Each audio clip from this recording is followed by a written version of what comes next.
You're listening to the We Are Libertarians podcast network. Find all of our shows at wearelibertarians.com.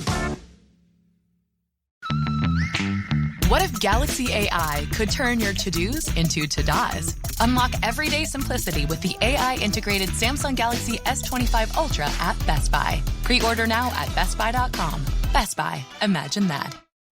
You found your person. Now let the Knot help you with everything else. The Knot connects you to the wedding inspo, vendors, venues, and planning tools you need to make your day totally you. Having helped plan 25 million weddings, we've got your back when it comes to every little detail like RSVPs, budgets, and more. Because your wedding comes to life with the connections that matter the most. Get started at theknot.com/audio. The Knot. Let's plan your wedding together.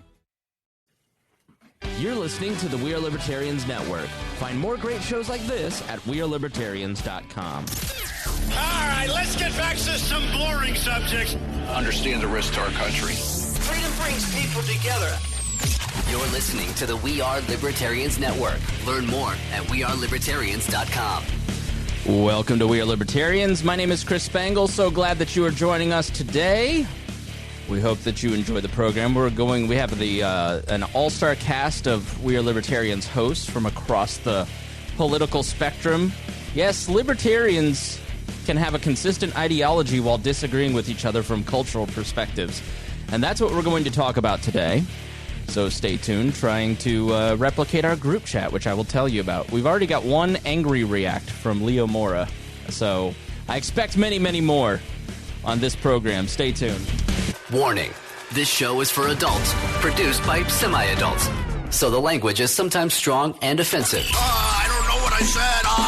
Welcome to We Are Libertarians, where our goal is to help you sound smarter while talking to your friends. We examine current events from a libertarian perspective while treating modern politics with all of the irreverence it deserves. There has been lie after lie. We toss out the screaming heads, put people before political parties, and give context to the news to make you think. Now, here's our host, a 15-year veteran of politics and media, Chris Spangle. Welcome to the program. Again, my name is Chris Spangle. It's so great to have you here on the program. This is episode 456 of the program, recorded on September 5th, 2020, the 9th month of our living hell, with only many more decades to go. Striking a hopeful tone from the beginning. Someone asked me yesterday, when do you think this will all be over? And I said, and that's part of what we're going to talk about today, is that I tend to think, and I'm sure maybe some of our co-hosts that I'll introduce in just one moment will disagree with this, because that's what this episode will be about, is disagreement. It is that we lived and were born, those of us who are, I'll be 37 on September 9th in just a few days, and we grew up in a relatively peaceful time. Who knew that the 1990s were the pinnacle of civilization? You know, you had OJ, you had Nancy Kerrigan and Tanya Harding, you had the Bobbits. Who knew that the Bobbits were the low point and the high point of civilization? And everyone... Quiet, you in the background here, Hodey. I know that was you. And you had a brief period of calm. And I don't know that we'll ever go back to that particular calm. And so we are going to have to learn to coexist with one another. And as libertarians, we believe in no government organizing society, and we'd have to organize society ourselves, which means peaceful, voluntary transactions.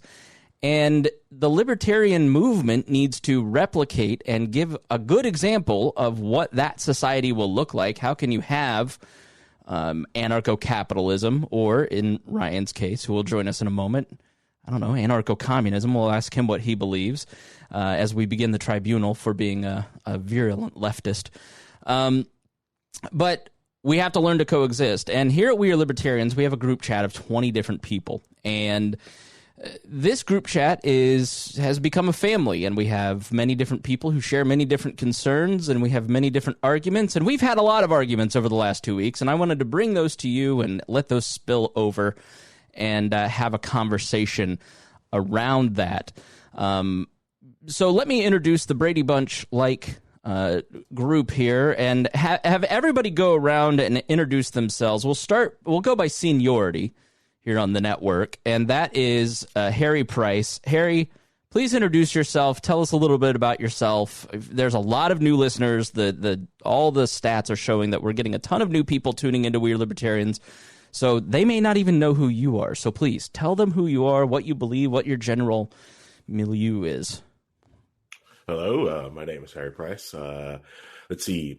I came on to the We Are Libertarians as a guest because I had my own podcast, but that went down in a gigantic racist dumpster fire. You literally called me and you go, "Hey, my co-host just called me the N-word. Can I join Wall?" So I just kind of stuck around. It's just easier this way, because, I had a lot to say and, needed somewhere to put all this. So Spangle just kind of kept me around and, slowly over time, I just, kept not wanting to be on all the time. And then, just kind of make me get on the time, just forced me to be here. My political views when I first started Wall was like, I really thought I was just a run-of-the-mill Frederick Douglass style Republican. I started there. It's complete status. Yep, I voted for Bush and actually supported Huckabee at one point of time. And then me too, man. Me too. Me too. Completely switched to that. The next thing I know, went libertarian, but then dodged that. Then went straight to black anarchist, and here I stay, and I'm happy this way. But I'm the nice kind of anarchist. I'm the one that looks at the Libertarian Party, sees what it tries to do, and is like, "Cool, this is what I believe in my own daily life, and I'm not going to interfere with what you guys are doing because what you guys are doing made me. So I'm going to try to help you make more of me." Very good. Rhinehold would be next on the chart of, I almost said hierarchy, but that's not the case. Seniority is the word I was thinking of. Pecking order. Hierarchy in terms of age. Rhinehold, you are our wizened old-timer around here who gives us all kinds of historical perspective because you lived through most of it. The senile. The Joe Biden. Yeah. So my background is I became a libertarian in the early 90s, and I've been following the movement since then, and I've seen a few things, and I've heard a few things, and I have some historical context, as you say, with as I was born in the 60s and grew up in the early 70s, still remember, there's still a lot of that era bouncing around in my head, and it was new history. Like if people hear about stuff right now that they don't realize how recent it was. I mean, even I growing up was hearing about Vietnam, and I was probably 6, 7 years old when the war ended. And to me, I still thought it was like ancient history, right? I mean, I understand how that works going forward. So I try to make sure everybody understands that the context of our times haven't exactly been new. We're still rehashing things we've rehashed and rehashed. It's like every 4 years we're reliving the Denver Accords in the Libertarian Party, which one day we'll do an episode explaining that and why we're still doing that. I was afterwards, Brad Palumbo, when I did an interview, which was the last episode. He goes, "All right, what's the deal with this, with the Mises Caucus and like the LP and Rand Paul and all this stuff?" I go, "Cato stole Rothbard's shares of Cato, the Koch brothers did, and then now we're still reliving that fight over and over and over." So it's like it's never ending. But you Rhinehold, I would say, the longer you're a libertarian, the more you turn into Rhinehold. And I have found that to be somewhat true for myself, where you end up kind of in the center where you're just like, I hate all of you equally, and I have no team, and you're all stupid. That's sort of you're the you used to be the leftist of the group, and then Ryan joined us, and then now when Ryan left for like 3 weeks, and then he just stopped answering, and then all of a sudden everybody's like, Rhinehold, you're a Democrat, and I was like, oh man. It didn't take long, and it's really more a case of, I don't subscribe to your view of things, so therefore I must be the exact opposite and a horrible person and doing, none of my. Well, at least you're self-aware. Near progressive. What's that? I said at least you're self-aware, but sorry, I stepped on you by making a bad joke. It's all right, but it's just I am what I have no progressive views at all. You would not, if you sat down and if I did the chart, the political compass chart, would probably right down the middle at 100, but it doesn't matter. I mean, people are going to believe what they want to believe and fulfill their own biases that way. So, all right, up next on the seniority chart would be Brian Nichols. You've been, years now. You've been 3. Have you been doing your show for 3 years now? Going on it, yeah. So I started back in January of 2018 when you gave me a shot. Right, I don't know why, but you gave me a shot. So yeah, my show. I started the show probably more from the right, obviously coming from a Republican background. I was Mr. GOP, rah, college Republicans, president. You know, it was all you know when you grew up in the GOP household. But then I too, like everybody else here, discovered libertarianism. I found it through Ron Paul in 2008, and then also, ironically enough, through Rand Paul. Hearing him do his filibusters, that actually caught my attention quite a bit. So my show, I started my show trying to educate, enlighten, and inform. That's been my goal from day one, continues to be my goal. And I've kind of adopted a newer role in recent months, and I've tried to be more of a salesperson. And part of in my day job, being the director of sales for a telecom company, part of what my responsibility is to not only sell, our company's products, but our services, but also is to hit metrics, right? And to hit statistical goals that we have in place, KPIs. And that's been part of what I've been looking to do, not only from, growing the movement, but also trying to objectively find things that we can have a libertarian accomplishment with, right?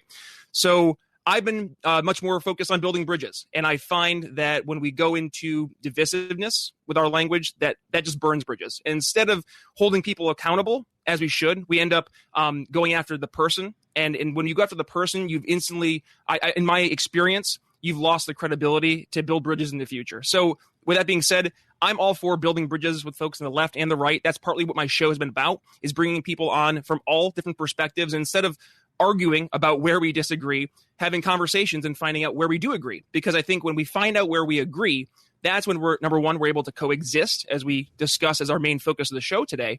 But also we're actually able to implement some positive solutions. So I will say, I will look to my friends on the left and the right, and I say, you all are welcome. So for my show, that's exactly what we're focusing on, is building those bridges. That's kind of, I guess, my niche in this network now. Okay. Very good. And you can find his show, The Brian Nichols Show, on any podcast platform. Hodey Johns, you are next on that list of seniority, and you have been an instrumental part of the network. You may be switching jobs soon, which may hurt that somewhat. But so we are honored to have your presence and honor all of your contributions over the years. So we love you deeply, thoroughly, and generously. Hodey, you have been and are one of the best people that have ever been on the network. All of you are, all 5 of you. But Hodey, you never get into beef with anybody. Rhinehold and Brian Wolgamuth fight all the time in chat. Brian Nichols and Ryan will go at each other occasionally. I'll fight with everybody all the time. But Hodey, you don't get in fights with anybody. What's your secret? I think that it's the Mormonism. It's the magic. Yeah, well, the Mormonism helps as well. Multiple wives to help calm me down all the time behind the scenes is absolutely critical to this. No. I really believe that libertarianism is the philosophy of love and not necessarily the philosophy of logic. And I don't think there's anything wrong with logic, but I think that logic is always based on love. Because even if you think that liberty can be you can brain your way into liberty, well, that means there's a good chunk of the country that will never be smart enough to understand the tenets of freedom and justice and really just not just leaving each other alone, because that's a philosophy of isolation, but really the freedom to be a part of any community that you wish to be a part of. And that's something that I think everybody can ultimately understand. We say God is love, and if I believe that his teaching leads me to liberty, then that's what it's all about. That this is something that works, and it works for all people of all intellects, races, ethnicities, religions, cultures. I think that they root themselves in God because we are all created in his image. And that is really what I wasn't like this at first. When I first started my liberty journey, it was really more of just being smarter than you. Ha ha ha. And then I realized there's always somebody smarter than you that believes something differently than you. So you're never going to be able to outbrain somebody. You're going to lose the chess game to somebody who's going to be better than you. And you just sit around hoping you don't run into that person until the world is over. What you can do is out empathy anybody. Say, man, I really care about the environment. I really care about business. I really care about freedom. Hey, man, I care about that stuff too a lot. And I'm not going to pretend I have all the answers, but I think libertarianism has a lot to do with it. And that means being nice to each other. That means being good to each other. That doesn't mean just being peaceful. That means making peace happen. And that's really something that I've learned. The more I learn, the more humble I become. I've learned so many different things from this network because I have met some libertarians that are pretty far right and pretty far left in the network. And it's been awesome to say, like, man, why do you believe what you believe? Because you have a different perspective that I don't have. And the more you incorporate those, the less you're going to fight with them, the more you're going to reach out to understand them, and the more you're actually going to come together into that nice center liberty that I have achieved. Yeah, Hodey really kind of articulates well what we try to achieve, and I think that's the main motivation of people like Brian Nichols, but also Ryan Lindsey, and Ryan, this isn't, I've brought you here under false pretenses. As a left libertarian, we have brought you here to not so much an intervention, but as I mentioned, a military tribunal to sentence you to the brig for being so progressive that, and I do, after I kind of introduce myself, I do want to start our conversation with you, because I think you've had a terrible experience with libertarians that I think needs to be heard and understood. But start with what do you what the hell do you believe, Ryan? Please explain yourself. And you're muted, by the way. There you go. Yeah. So I think like the foundation of like any of my political, economic, ideological beliefs, it basically comes down to a skepticism of power, and not just political power, but like private power, economic power, just any sort of power over others, and egalitarianism. And for me, those are the two things I try to root myself in. And I have a confession, like I think it was you and Harry. I also at one point supported Mike Huckabee. I was in 8th grade during the 2008 election, and I went to a Mike Huckabee rally with my uncle and brought home a yard sign. I have to tell you, yeah. So I covered the primary here in Indiana was very relevant in 2008, and all the major Republican figures stopped by, saw Mitt Romney, Fred Thompson, and Mike Huckabee stood out. I said, that guy is he's going to be at the front of the field, because he walked in and I was the only one he couldn't shake hands with, and he made a big deal of saying, hey, man, thank you for being here. Like, he treated the media with such love and respect, and he was so nice, gave a great speech, was really like rooted in kind of an empathy. Playing the game. Yeah, but he also had like an empathetic message too, and you go, this guy is going somewhere. And then within 2 months he was head of the field. But yeah, I totally get why you specifically would like Mike Huckabee. He wasn't dislikable. And then, once the debates hit, I saw Ron Paul and I was like, oh, that's what I am. Yeah.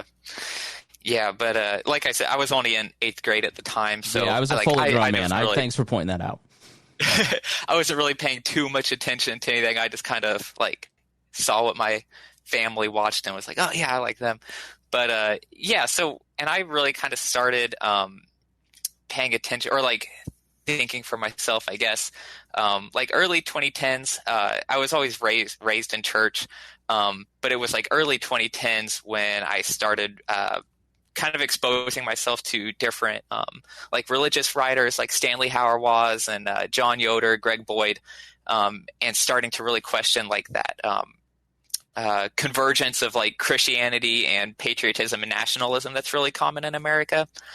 And that's whenever I went from, and at the time, like in my mind, there, you know, you're a Republican or you're a Democrat, and that's kind of when I went, in my mind, like, well, like these, like all these Republicans supporting war and, you know, like being like anti-homosexuality laws and all, like this doesn't jive with like my religious thinking anymore.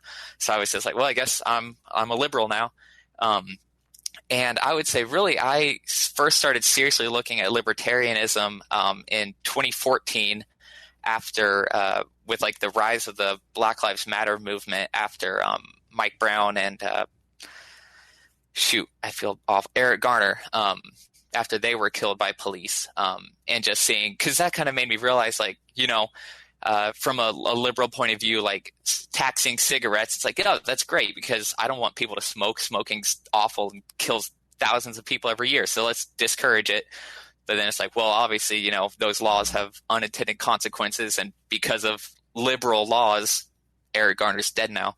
And so that's whenever I started looking at libertarianism, because it's like, you know, state force is something that should be questioned and not encouraged by somebody, you know, who believes like the religious beliefs I have.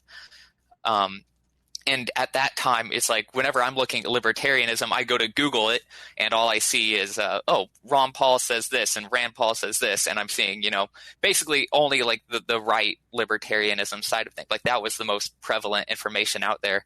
So it's kind of like, well, I guess this is what libertarianism is. Like this is what libertarians believe. So I kind of went that direction for a while, like all about Ron and Rand and all of them. But you know, the whole time it was always just kind of half-hearted. It's like, you know, I am saying this stuff because like it seems like it's what a libertarian is supposed to believe. But it's like, I don't really agree, like philosophically with a lot of it. Like they're all talking about like, you know, everything has to be rooted in property rights. And it's like, sure. But in my mind, I was like, dude, I don't really care about property rights. You know, and then so Brian, are you okay? More. Sorry, Brian just fainted. I just needed to make sure that he was okay. But yeah, so eventually I kept reading more and more, and I discovered like, you know, left libertarianism and like those ideas, and realized like, well, it's possible to reject, you know, the validity of state violence and state force while also keeping yourself centered on like egalitarianism and equality and progressive ideals. And so that's kind of where I'm at now. And I started, you know, I wanted to get involved in the libertarian movement and Wall and all, trying to, I wanted to help establish a firm, like leftist area in the libertarian movement. And that's just been fruitless. So now I'm trying to establish a libertarian area in leftist circles instead. Yeah. Would you identify yourself as a left-wing market anarchist, like of that tradition, if you were to put a label on it? Yeah. And like I've said this before, but I'm not like some super, I don't mean this disparagingly, but I'm not like an economics nerd. Like I don't know all the details, like Q1 and quantitative easing and all that's like, that all means nothing to me. I just, you know, economics, I like the ideas of, you know, the Jubilee talked about in the Bible, you know, leveling the high and the low, and just equality generally. So yeah, I think the left-wing ideas of market anarchism is probably the most distinct way or concise way to label it. And Rhinehold, there is a long tradition. I mean, the libertarian strain of thinking really came out of the left wing, you know, liberal ideas. Early on, you had Proudhon, you had Bakunin, you had some of these left wing, Emma Goldman, who was an anarchist. It really, the ideological moorings led to being nurtured in that early 20th century through, Mencken's publications, The Free Man, and then, you had Laura Ingalls Wilder, you had Ayn Rand, you had several different, and then it sort of, the ball started rolling. So libertarianism, I don't think people realize, is actually a very young ideology. It's maybe 100, 150 years old. I mean, there's obviously the tradition that goes back to Locke and fighting, state power, but John Stuart Mill. Yeah, exactly. Right. Late 1600s, early 1700s, but the libertarian idea, the libertarian movement really started to coalesce in the 20th century. But left-wing market anarchism had a strong position in that. It's just been overtaken sort of as right-wing publications like the American Mercury, the Free Man, National Review gave a place to nurture it, it became seen as a right ideology. I mean, so where does left-wing market anarchism kind of fit in the current movement? It's interesting, too, because a lot of people look to Murray Rothbard, and Murray Rothbard started off courting the left, right? He was trying to court the new left and put out magazines, and part of the reason for the whole split between Cato and Murray and all that was because he was trying to get publications that were reaching out to the left side of the aisle, right? So, and then throughout the years, he grew more and more disillusioned with that, and then started looking to the right for solutions and getting people into libertarianism, and that's when he started the New Fusionism, and then they started courting people like Pat Buchanan. So that kind of turned the idea of libertarianism being its own separate thing and sort of on the left side of the aisle to being, Republicans who like to smoke pot, which is unfortunate because I don't think it's either of those things. You know what I mean? It's its own thing. It's always been its own thing. The first libertarians were the Taoists 5,000 years ago, right? So the idea of libertarian thought has always been around. It wasn't called libertarianism, and it's been very fluid in its kind of growth and thought processes, and how does it fit into what we have these days, to kind of coalesce around to what we have currently. But as we've seen, just because it's got to where it is now doesn't mean that it's not going to take 12 more paths before it goes somewhere else, right? So it's something that's always kind of evolving and thinking through itself to try to better itself. And like some other philosophies that are more just, I don't like what the other side is doing, and that's the basis of their whole political thought, right? So we do a little bit different than that. So I had to ask him a long-winded question because I had to go to the restroom. So as we've mentioned on the show, you hit 37 and all of a sudden things change. So for myself, I would say that, I started out in politics. Like I started out in direct political action working for Republicans, then moved to the Libertarians from 2008 to 12. I started this program because I didn't feel that direct action politics was necessarily working. Have always loved politics, the actual horse race of it. And that's what we focused a lot on. But over the last 2 to 4 years, I've really started to dive in on more of the philosophical stuff. And when you do that, when you start to really try to figure out exactly what you believe, you start to reject that left-right two-team tribalist narrative and start to see things a lot differently. And you start to... I look at it, libertarians lately have kind of lost what Marshall Fritz, who I admire immensely. I was the marketing director for the Advocates for Self-Government.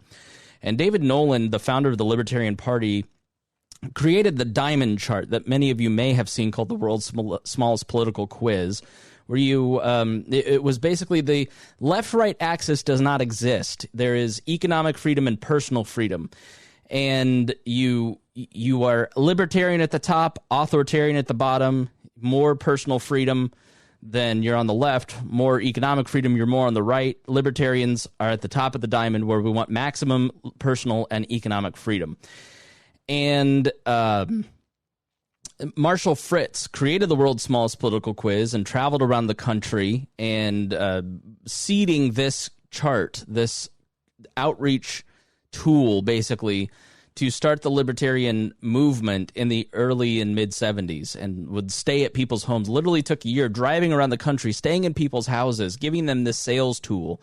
He's one of the most impactful people in libertarianism that most people don't know and have never heard of, which is why we have the Upward Libertarian Activism podcast, partially to keep his memory alive and share some of those activism tools and trainings that he put together. I have an incredible store of things that were left to me, basically, when the advocates kind of switched some of their tactics. But, you know, I look at it and I go, I'm at the top of the diamond. I want maximum personal and economic freedom. I'm not on the left or on the right. I would identify myself more on the right. In terms of my political ideology, I'm an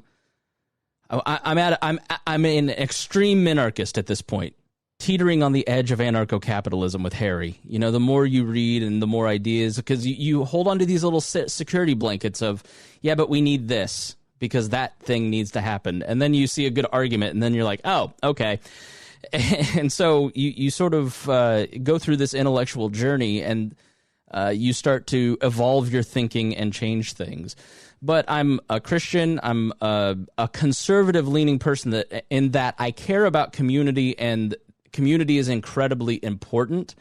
And traditionally, the conservative movement over the 20th century tried to nurture community in the way that people think about it. But I think that that's all kind of shifting now. You know, there isn't so much. It's a lot about political power. But We Are Libertarians is an output of my intellectual journey, as well as conversations like this and giving platforms to people like Brian and Hodey and Ryan and Rhinehold to share different ways of thinking. We'll talk about sales because I don't disagree with Brian. It's just that I think that's part two of the discussion is what is the purpose of these different organizations that make up the libertarian movement? And they all have different things, but we're going to talk a little bit more about how to coexist. But I want to start with Andrew Heaton, who has a great podcast. He's a libertarian podcaster that was on The Blaze. He's a comedian. It's called The Political Orphanage. It's very good. This is a short clip.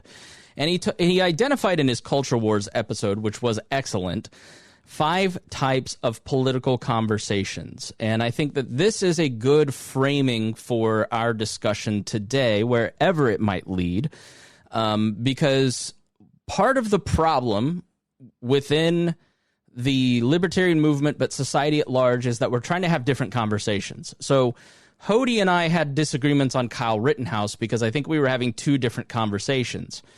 I was going, there isn't need for armed guards on the street because we have the National Guard, there's existing systems.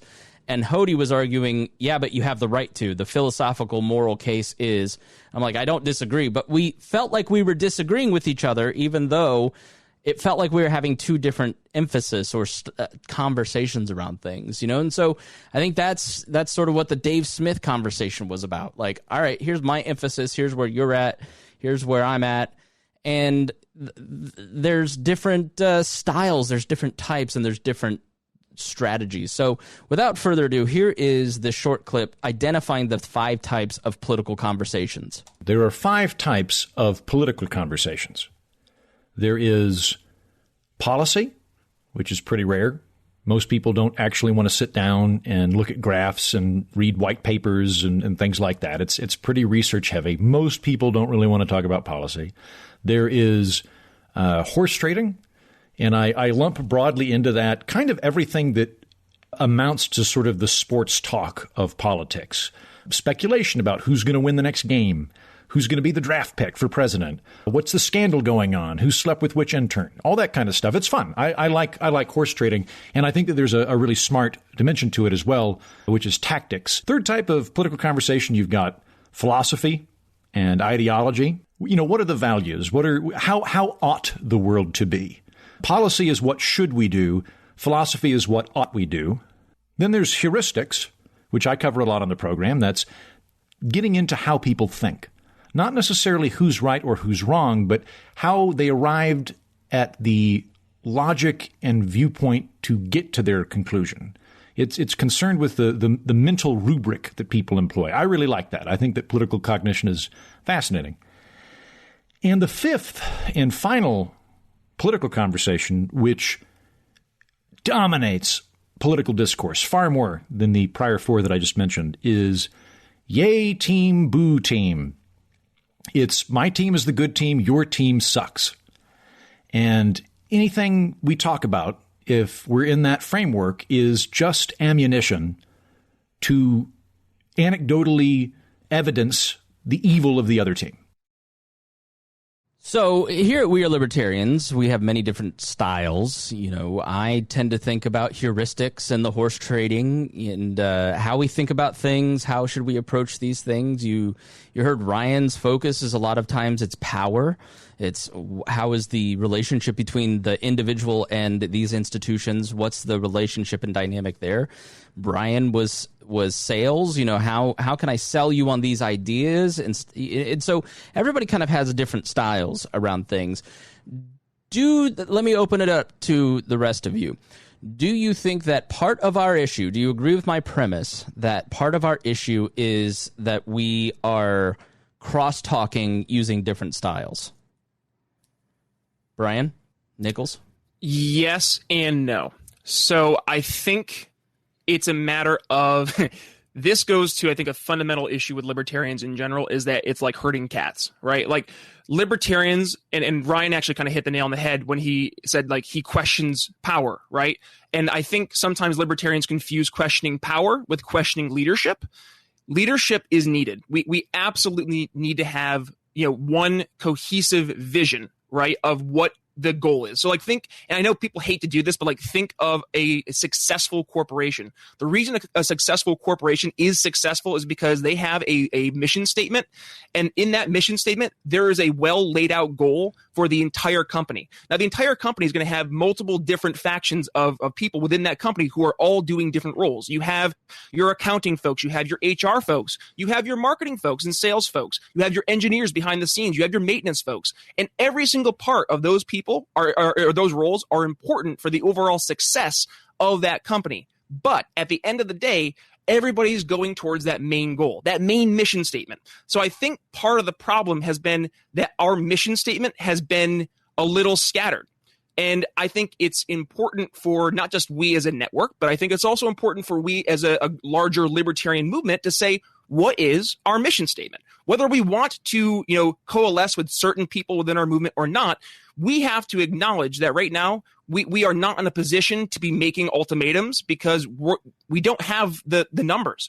So I would dare say it's yes, we might be not talking like we're talking past each other, but it's because instead of looking at the different voices and the different approaches as necessary, needed approaches, we're looking at them as competition, right? So if you're an engineer, let the salespeople sell. That's okay. But once the salespeople sell, now it's on the engineers to make this shit work. And the problem is that we have far too many folks who think that they're the salespeople out there who are actually engineers. And listen, everybody has the role. I'm all for it. But at the same point in time, if we're not going to understand and like be self-aware enough, which I mean, libertarians and being self-aware, but I repeat myself, like we have to at least have some personal responsibility and understand what our main goal is. And if we're not, then I'm going to say, like, what's the point of all this, right? So, like, are we actually trying to just be right, or are we trying to actually advance things and make things better?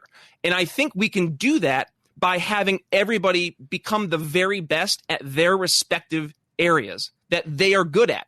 And it's not to say one is better than the other. It's saying that we need each person to do each of those roles as best as they can so we can get not only the best out of them, but then when we're reaching out to new people, we're putting our best foot forward.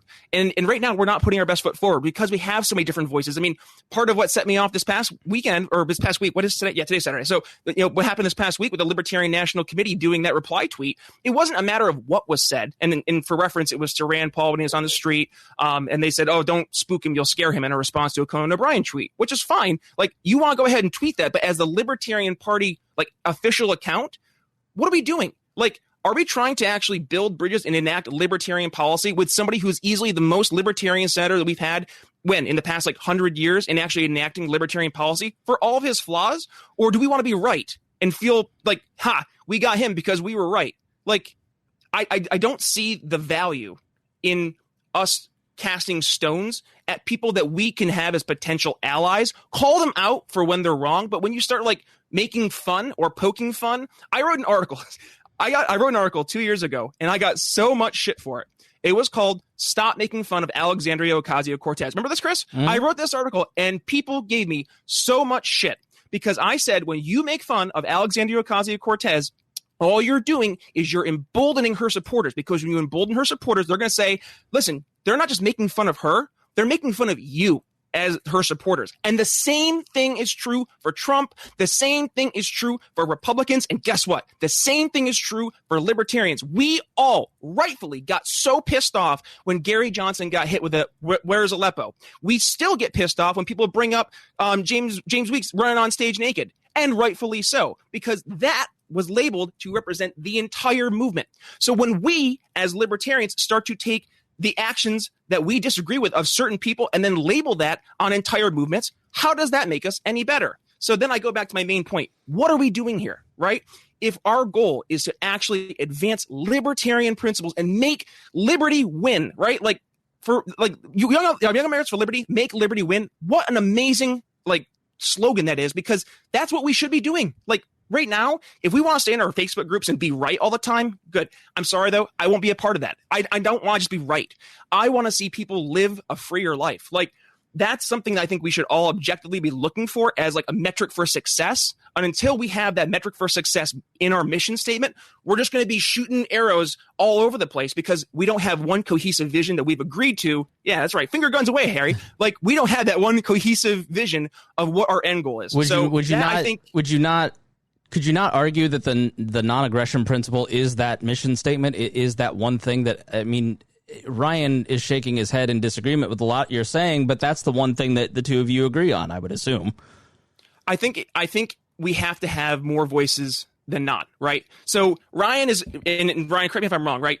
We may disagree on some fundamental key issues, right? So I believe that non-aggression, but also a support of property rights is fundamental for a true libertarian society. Now, I'm agreeing with you when you talk about, the vision of what like should be, but don't let perfection be the enemy of progress and of good, right? We're getting, and objectively speaking, I think this is the one thing too that drives me crazy, is that we are not being objective in looking at where we have come from and where we are now, and then relative to the rest of the world. Are we perfect? No. Do we have a long way to go? Yes. But to constantly be focusing on the negative, selling negative is a losing strategy, no matter what. I dare you to go ahead and find one company who has had a successful long-term strategy to sell a negative versus trying to sell a positive future. If you are not selling something that's a positive vision for the future, you're losing instantly, because everybody's looking for that positive vision of tomorrow. If we're constantly focusing on the negatives, you're going to get tuned out. So to Ryan, to the point, I think we need to have more voices like Ryan. And I encourage that. I've had Democratic Socialists on my show. I mean, I had a guy running for New York State Assembly who's an avowed Democratic Socialist. He's a Bernie Bro delegate in New York State. I had him on my show. We disagreed. We have fundamental disagreements, but we had a conversation, right? And part of my goal was to just point him towards liberty, whether that's the non-aggression route or the property rights route. We can have that debate in libertarian circles, but that should not be the focus of our energy, because that focus of our energy, like what? 3% of Americans even know what the non-aggression principle is? It's not on people's minds. You have to have a conversation that people are currently having in their own minds. And if you're not having that conversation, they're going to tune you out. For example, Chris, if I were to call you and say, hey, Chris, I got a great timeshare down in Florida, if you're like more worried about getting the tires in your car replaced because they were stolen in your parking lot again, that's going to be the last thing on your mind. I need to have the conversation asking, hey, Chris, I'm calling from XYZ company. How have things been? Oh, I just had my tires taken off my car. Oh, well, here, let me talk to you about that. And we can go have a conversation that's focused on you, right? And that's the problem, is we're not focused on having a conversation that's impacting people directly where they're at. So to Ryan, if Ryan goes out and finds people who they are focused on non-aggression, have those conversations, bring them in, pique their interest, right? And then bring them in. And then it's on, I go back to my silly analogy of the engineers. Now it's the engineer job to help teach, educate, bring out those white papers, help us bring them and make them better libertarians. And then we can have that conversation about, is it property rights versus non-aggression? But you know what? We have to at least have that conversation and bring them in to engage in that dialogue first. Here's my pushback on the messaging argument, though, is that the people who constantly bitch about the messaging, which I'm with you on the LP tweet, but like part of the problem that I've always said to Rhinehold on this show a million times is that if you're constantly bitching about Trump, then when it's time to impeach him, people are so worn out because the media has focused on it's fatigue. Matt Taibbi wrote a great article that I highly recommend. We tweeted it out, where, Donald Trump never intended to govern, but neither did the Democrats ever intend to let him govern. And the media didn't intend to let him govern. And that led to this polarization because both sides really, governing doesn't matter anymore. It's all about owning each other.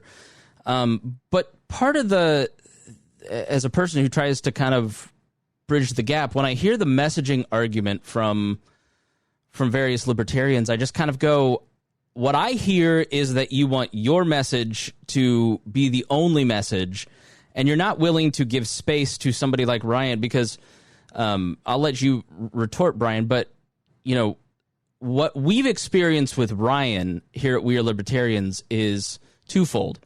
Never had more women, never had more people of color, never had more Democrats engaging in our content and saying, right on, thank you for not being that other message. But we've also had an extraordinary amount of alt-right adjacent libertarians basically sending Ryan just some of the most obscene, awful things you can imagine, which really drove him to be very peevish, and which he can talk about in a moment. But Brian, so often I hear that messaging and that sales, and I wonder, where does space to have differing opinions from some of those fundamental arguments come in?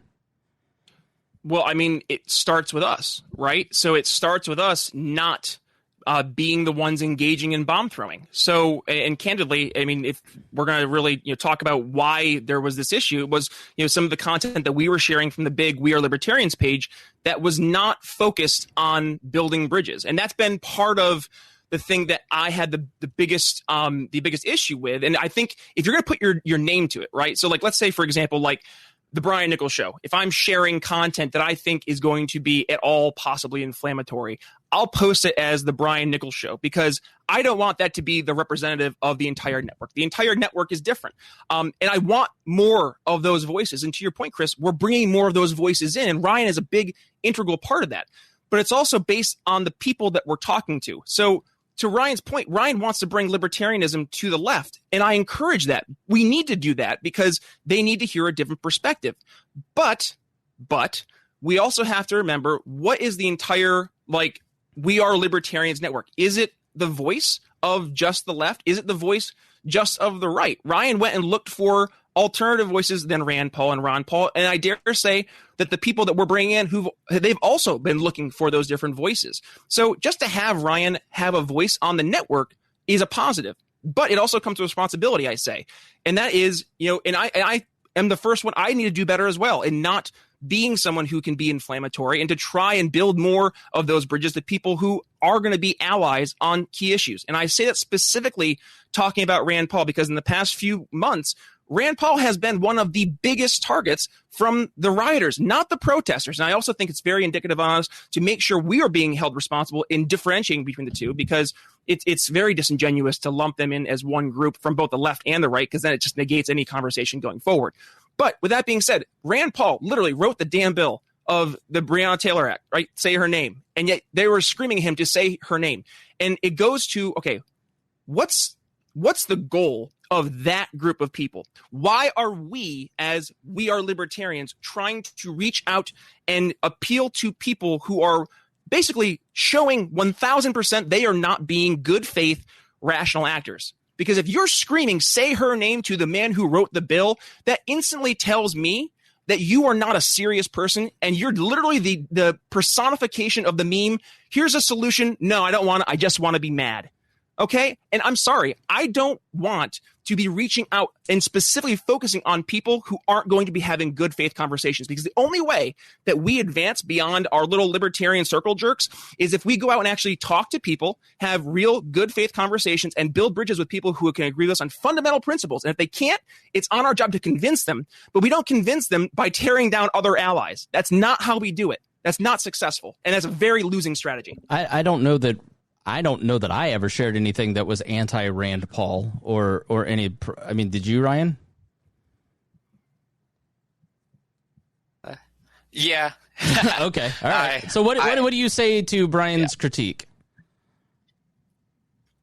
Well, I guess I don't know. I feel like, well, just sticking with the topic of Rand Paul, like I would honestly just saying, like, presenting Rand Paul as some sort of like the most libertarian person in Congress or some libertarian icon or hero, like, to people on the left, like, that is very, I don't know, like, inflammatory is not the right word. Is he not an ally though, Ryan? I mean, whenever you're calling, like, you're talking about somebody who opposes legalizing marijuana at the federal level, supports more border restrictions, he's constantly licking Trump's boots, calling somebody like that, like this, presenting him as like some libertarian hero. I was like, why? Like, why? Well, I don't know. So I think that's the thing, though, is that don't confuse promoting somebody who is an ally on certain issues versus going after that person. And I go back to the point, if we were to be a libertarian page specifically going after Alexandria Ocasio-Cortez, not on her policies, but on her person, right? I would be like, no, how is that productive? Because there's going to be some key issues that we as libertarians can agree with a democratic socialist on. So when we go to enter in those conversations with her in the future, if we've been, trolling her and calling her names and encouraging vile remarks on her, do you think she's going to have a conversation? The same is true. Now, and I say this because, I mean, literally, I'm a couple like people away from literally reaching out to Rand Paul. Like, I can have that conversation. And if we ever want to have somebody like a Rand Paul be an ally and promote things that we agree with him on. So, for example, when we're talking about ending no-knock raids, like, that's a libertarian position, and Rand is a voice leading that charge. How does it behoove us to then go after the guy who's helping write the no-knock raids bill to end that, and then when we try to build bridges in the future, he's going to look at us as a negative? Do you see how that, from my perspective, that's going to be a very big fundamental roadblock in the way of us actually progressing our message forward? Well, yeah, but I mean, like you said, you brought up AOC, like, if we're always attacking her personally, but nothing I just said about Rand was a personal thing. Those were all policy things. So I'm saying, there's so much, to critique about Rand policy-wise. So, why hold back on that just because he? But it wasn't policy, though. So, when you posted about he opposed the mob, federal marijuana legalization. No, I'm talking about the posts you did. He opposes the post. So the post that you posted, I'm referring to, was the one where Rand Paul's walking back to his hotel. Let me jump in here. Let me jump in here. Okay. All right, because there's some shades to this. I want Ryan to be heard when he says, because Brian, you and I had this conversation privately, and I'll say it out loud here, and I'm the worst of all of this, right? I'm the one that doesn't tag anything, and I tend to think that sometimes a quick provocation will make people think. Now, in the comments, people don't think. They react to it. But if you highlight a hypocrisy or an intellectual error in a quick way, sometimes people will kind of be jarred out of that way of thinking. And there's a problem on the right specifically that you're going to catch an idea virus, and we are on the farthest end of the acceptable right as a libertarian movement.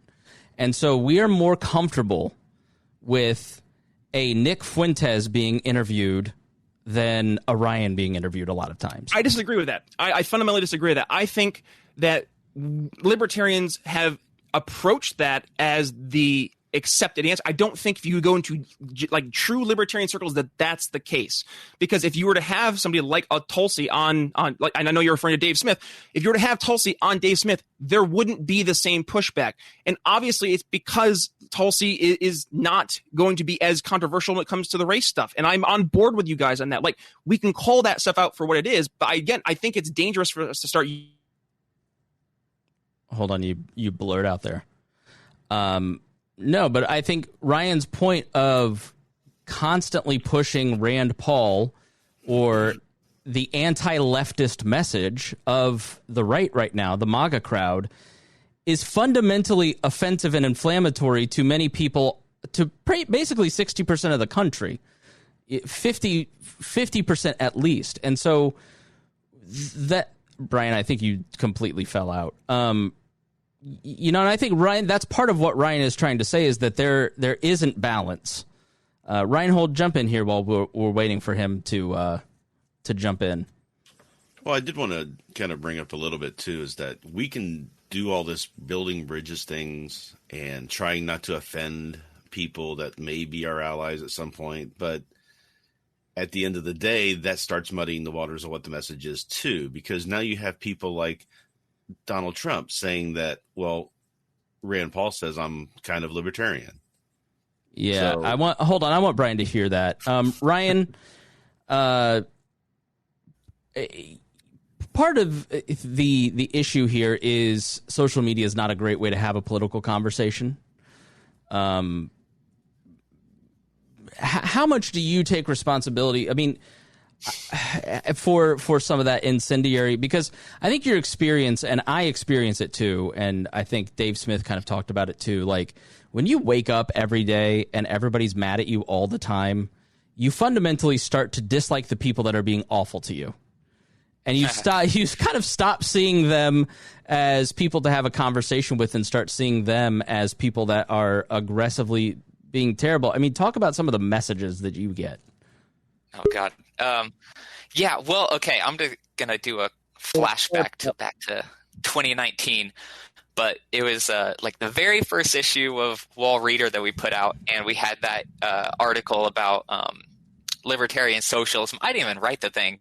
I just published it, and, people just, like so many people on the right just see the title and they're immediately like, why is this guy like, think he's a libertarian? Why is he on Wall? Why is he, et cetera, et cetera. And basically my relationship with the right has been like, that was the peak. It's been downhill, like from that. It's just gotten worse. Man, where was I going with that? Well, my point was, and I will repeat it for Brian's sake, he's back. Yeah, sorry. Internet died. I'm here now. Part of I think the problem that I'm experiencing, that Ryan goes through, that I think Dave Smith sort of alluded to, is that when you wake up every day and you open up your internet and you're being beaten over the head by a certain group of people, you start to, it's obsession's not the right word, it's irritation, and you're just like, all right. Hit the mute button. And respectively, I hate to interrupt, that's literally what I've had to do in everything. I've had to hit the mute button, because otherwise, like, if negativity is just going to breed more negativity, not just in your interactions online, but in your own personal life. Like, I can't control what other people are going to do in their reactions. So why would I let that change the way that I'm going to interact with them? Turn off, just turn it off. And then honestly, I found just getting out and doing what we talk about every day, just talking to real people, like getting offline and engaging in your communities, talking to your coworkers. Like, I know it's hard in the era of COVID, but like, just to get out of like what we consider to be real life, get off of Twitter. I'm notorious for being on Twitter a lot, but like, just to talk to real people, it's so much more refreshing. And if you don't let the negative comments like feed the way that you perceive it, like, I know it's tough, but like, I think it's almost important for us to take that responsibility to like go out of our way to turn off those negative, voices that are out there, because just more, if we're going to let it foster inside, it's going to be like a cancer. It's just going to keep festering. And then it leads to these boiling over points where we feel we have to use this hyperbolic rhetoric or this, sensationalism to reach people, because we think that's the only way we can break through. Yeah. All right. So let me read this from Paul Lopez and then give Ryan a chance to give him the floor a little bit. I don't agree with Ryan on certain issues, but I refuse to insult him. However, he does have a tendency to react in a very negative manner. Ryan react to that, and how did you get to that point?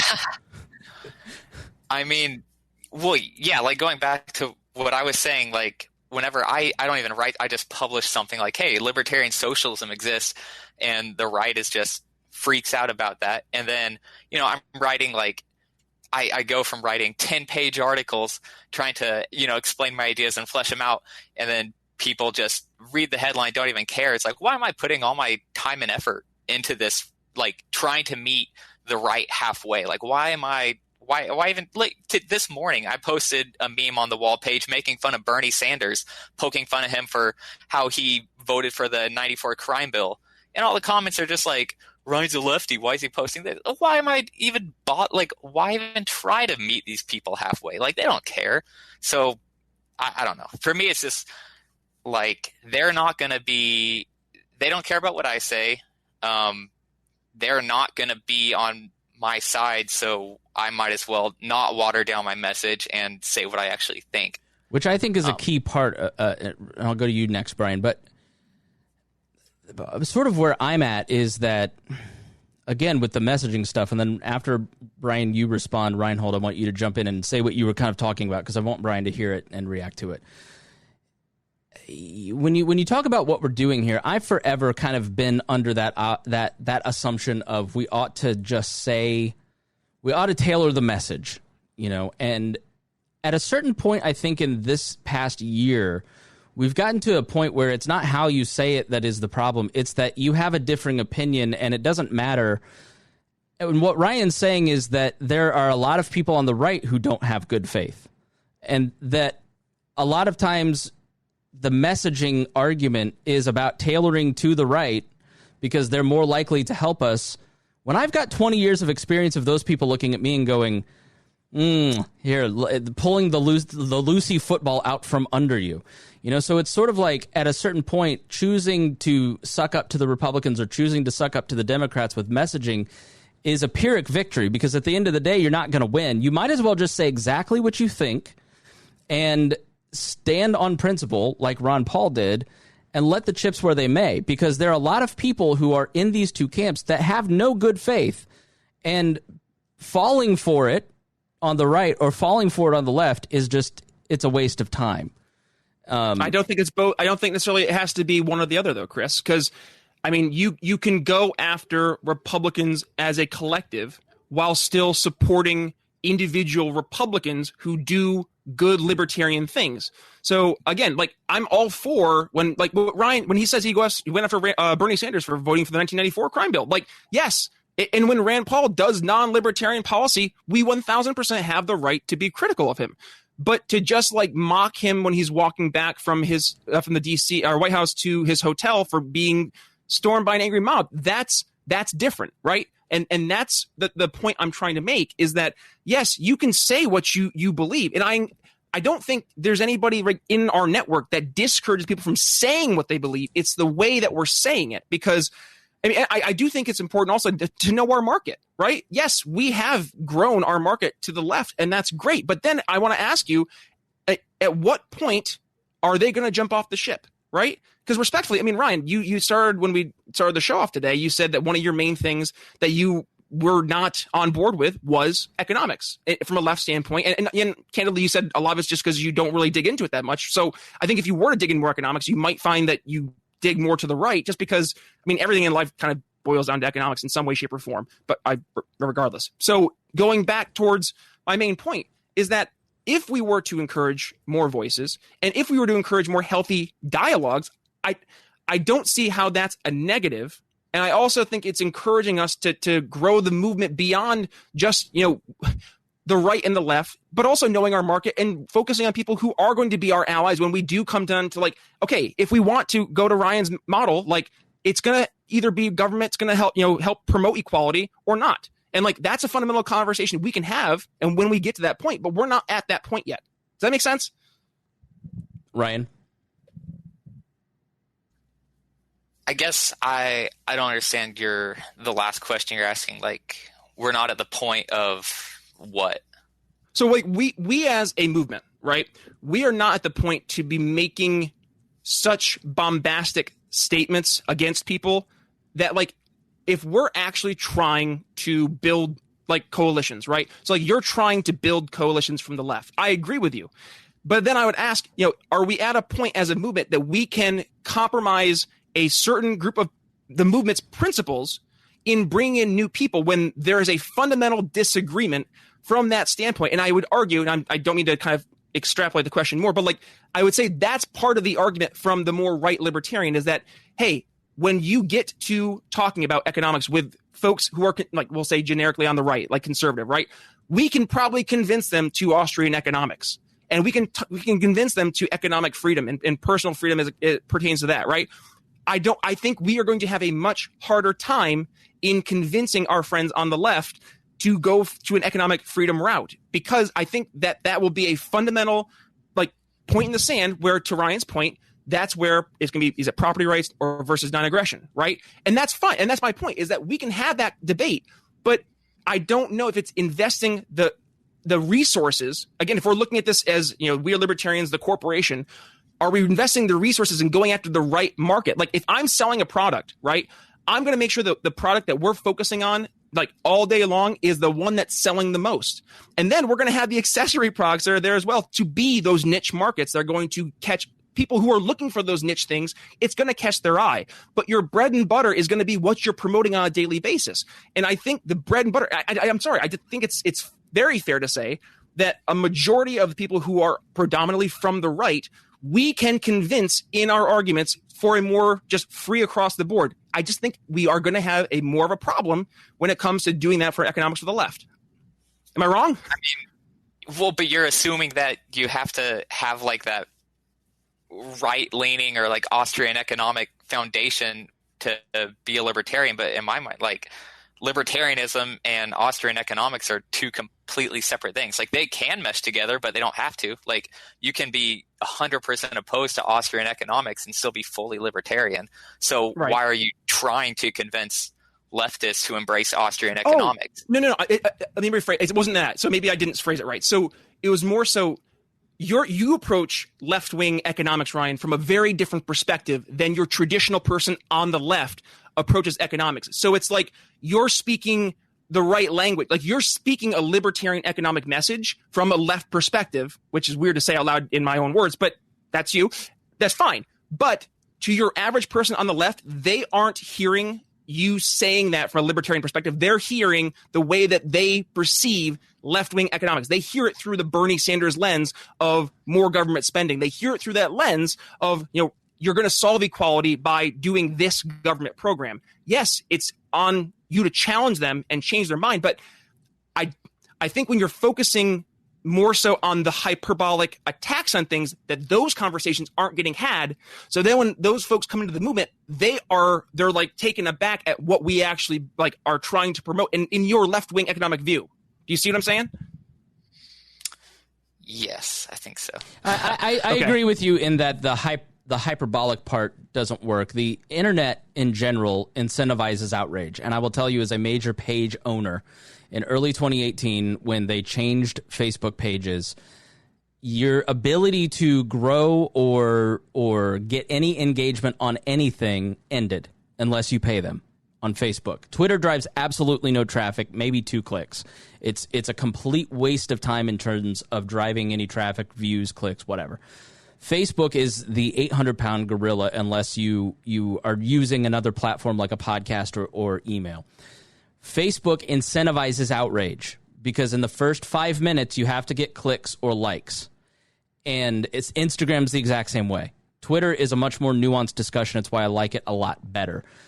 The only way to get any engagement is to have something that incites or offends or critiques or whatever. And so your natural and I would say that as a, it's not that that's my goal, but it becomes your incentive structure over a long period of time as you do this. The whole goal of building an audience is trying to rally people around something. And that there is, and I've talked to multiple people over the years about this, about just shutting down all of our social media, which I've been talked out about because we have 100,000 Facebook likes, 20,000 on Instagram. But it doesn't jive with the general feeling of the podcast, and I don't find it to be necessarily positive because you can't have the kind of conversations on social media that you can have here. And so there's zero room for nuance on social media at all, you know. And so I think that's the part where I think your critique is right, Brian. I want to give the other three a chance now to kind of hop in here because Rhinehold's just beside himself, and then we'll give Hodey and Harry a chance. What are some points where you're just kind of shaking your head, Rhinehold? I saw you making faces and you're rubbing your eyes. And so, first of all, this idea that libertarianism should define a single message and push that down like a top centric organization or movement seems a little odd to me, because it's not. It's an individualism based movement. So having just to confirm, I didn't say that. I'm saying a vision, like a mission statement, not a particular view, but like a goal. I understand that, but that's still, when you talk to libertarians in the libertarian movement, they all have different goals, right? It's not. So that's the problem, though. That's my point. Yeah, but some people don't even want to engage in politics. Some people want to ignore politics and go on and just do their own thing. Other people want to court the right. Some people want to court the left. Some people want to just burn it all down, right? So at some point we have to say, okay, we need to. I kind of agree that it would be nice to come together and say, as a maybe for the party to have a goal and stop listening to the people who don't want that goal to happen to interfere with that. But when you talk about being not being insulting to the people who are our allies, at some point you end up watering down the message at that, to the point where you have someone like Donald Trump saying, Rand Paul says I'm kind of libertarian because I didn't start a bunch of new wars. And that's not the case. The libertarianism isn't a set of policies, right? So you can't just say, oh, we agree on these three policies, therefore he's kind of libertarian or he's the most libertarian. It's the mindset that someone has, the philosophy that someone has, that makes someone libertarian or not. So I have no problem with aligning with Rand Paul when he's agreeing, when we're at that stage of trying to enact something and getting it in place. But I hate the idea of trying to label him as a libertarian, especially when he doesn't even label himself as a libertarian. He opposes that idea. So why would we go out of our way to be nice to him when he's doing things that are way off the track? Like the tweet that was sent by LP National was not that, it was not intended to be, oh, we're making fun of him for getting surrounded by people who are unreasonable. It was his reaction to it. Don't spook him or he's going to go authoritarianism on you. And that's what he did. He tried to call out the FBI to get these people arrested without due cause. Just the fact that you have to explain that shows what a losing argument it was. And that's my point. I'm not saying it was a good tweet. I'm not saying it was made well. But that's the point. The Libertarian Party there's way too many of these excuses. Like, why are we spending all this time excusing away actions from the party? I'm sorry, like that is an inexcusable tweet that somebody from LP National thought that the third largest political party should be entering into a political conversation in that way, in such a hyperbolic way, that our only sitting U.S. Congressperson, Justin Amash, had to go out of his way to actively show that was not a good tweet from LP National, condemn it, and only then did it get deleted. I'd also push back hold on. I'd also push back and say that you're on your third attack, second attack as Rand Paul. Yeah. Like I imagine shot at. I would overreact. I would probably overreact too. I understand his overreaction. I mean, I would rather he overreact in a way that's not using his power or position to try to, violate people's rights. But you have to understand too that nobody cared about that tweet until certain people who got offended by it because it was particularly attacking Ron Paul made it a big thing. Nobody saw it. Nobody cared about it until that time. And then it blew up. And then now everybody is seeing it. It's the Bette Midler effect. That's not the point. That's not the point, though. The point is that somebody tweeted it. One person. Yeah. But if one person. It's also the Streisand effect, you racist. Not to be libertarian, we've got bigger, much bigger problems, right? If somebody goes, oh, I saw this tweet, they insulted Ron Paul, therefore I'm not going to vote for George Jorgensen. I'm going to vote for all right. Donald Trump. Let me stop here because I don't want to spend my life arguing about the LP Twitter, because the LP Twitter made a shitty joke that wasn't defensible, and we are Streisand affecting it, but it's like, if you're expecting good tweets from the LP national Twitter at this point, what, I can't help you. But why don't we hold them to hold on? Why don't we hold our own political party to a higher standard? Like Rhinehold, that's the part that's driving me crazy, is that if we're not going to hold our party to a higher standard, then how do we expect the American electorate to give us any sense of any credibility? Because there's a bit of fatigue here. Let me explain it. There's a bit of fatigue because the same people who are upset about the tweet, who will hold the Libertarian Party to the highest exacting standard possible, will then excuse any behavior from Donald Trump most of the time. And so you just roll your eyes and just kind of go, like, there's two different standards, that you're employing. And it just becomes exhausting when everybody's outraged about everything all the time. And I think there's also a bit of history here that's being left out of the equation between the Pauls and the Libertarian Party. There are a lot of longtime Libertarian people, and this is what I tried to explain to the Mises Caucus, because they don't understand the history and there's a lot of new people that don't get this, right? If you are a longtime Libertarian person, you have a chip on your shoulder towards the Pauls, towards the more Mises right-wing Libertarian, because of the way that you've been repeatedly treated over 40 years by the Rothbardian crowd. And so there is, in a lot of libertarian circles, not a lot of sympathy or empathy for anybody with the last name Paul because of their behavior.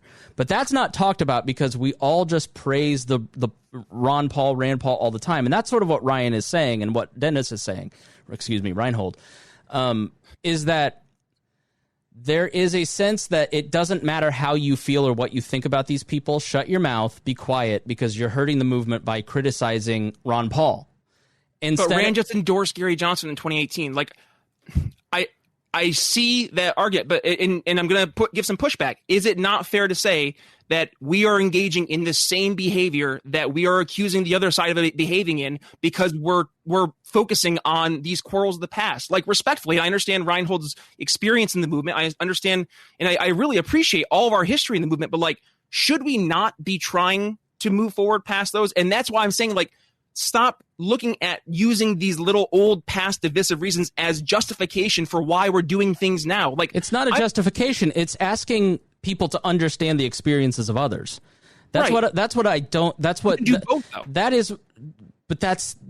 If you start talking about race, or if Ryan writes an article promoting AOC and her allyship on libertarian principles, go look at the reaction to that.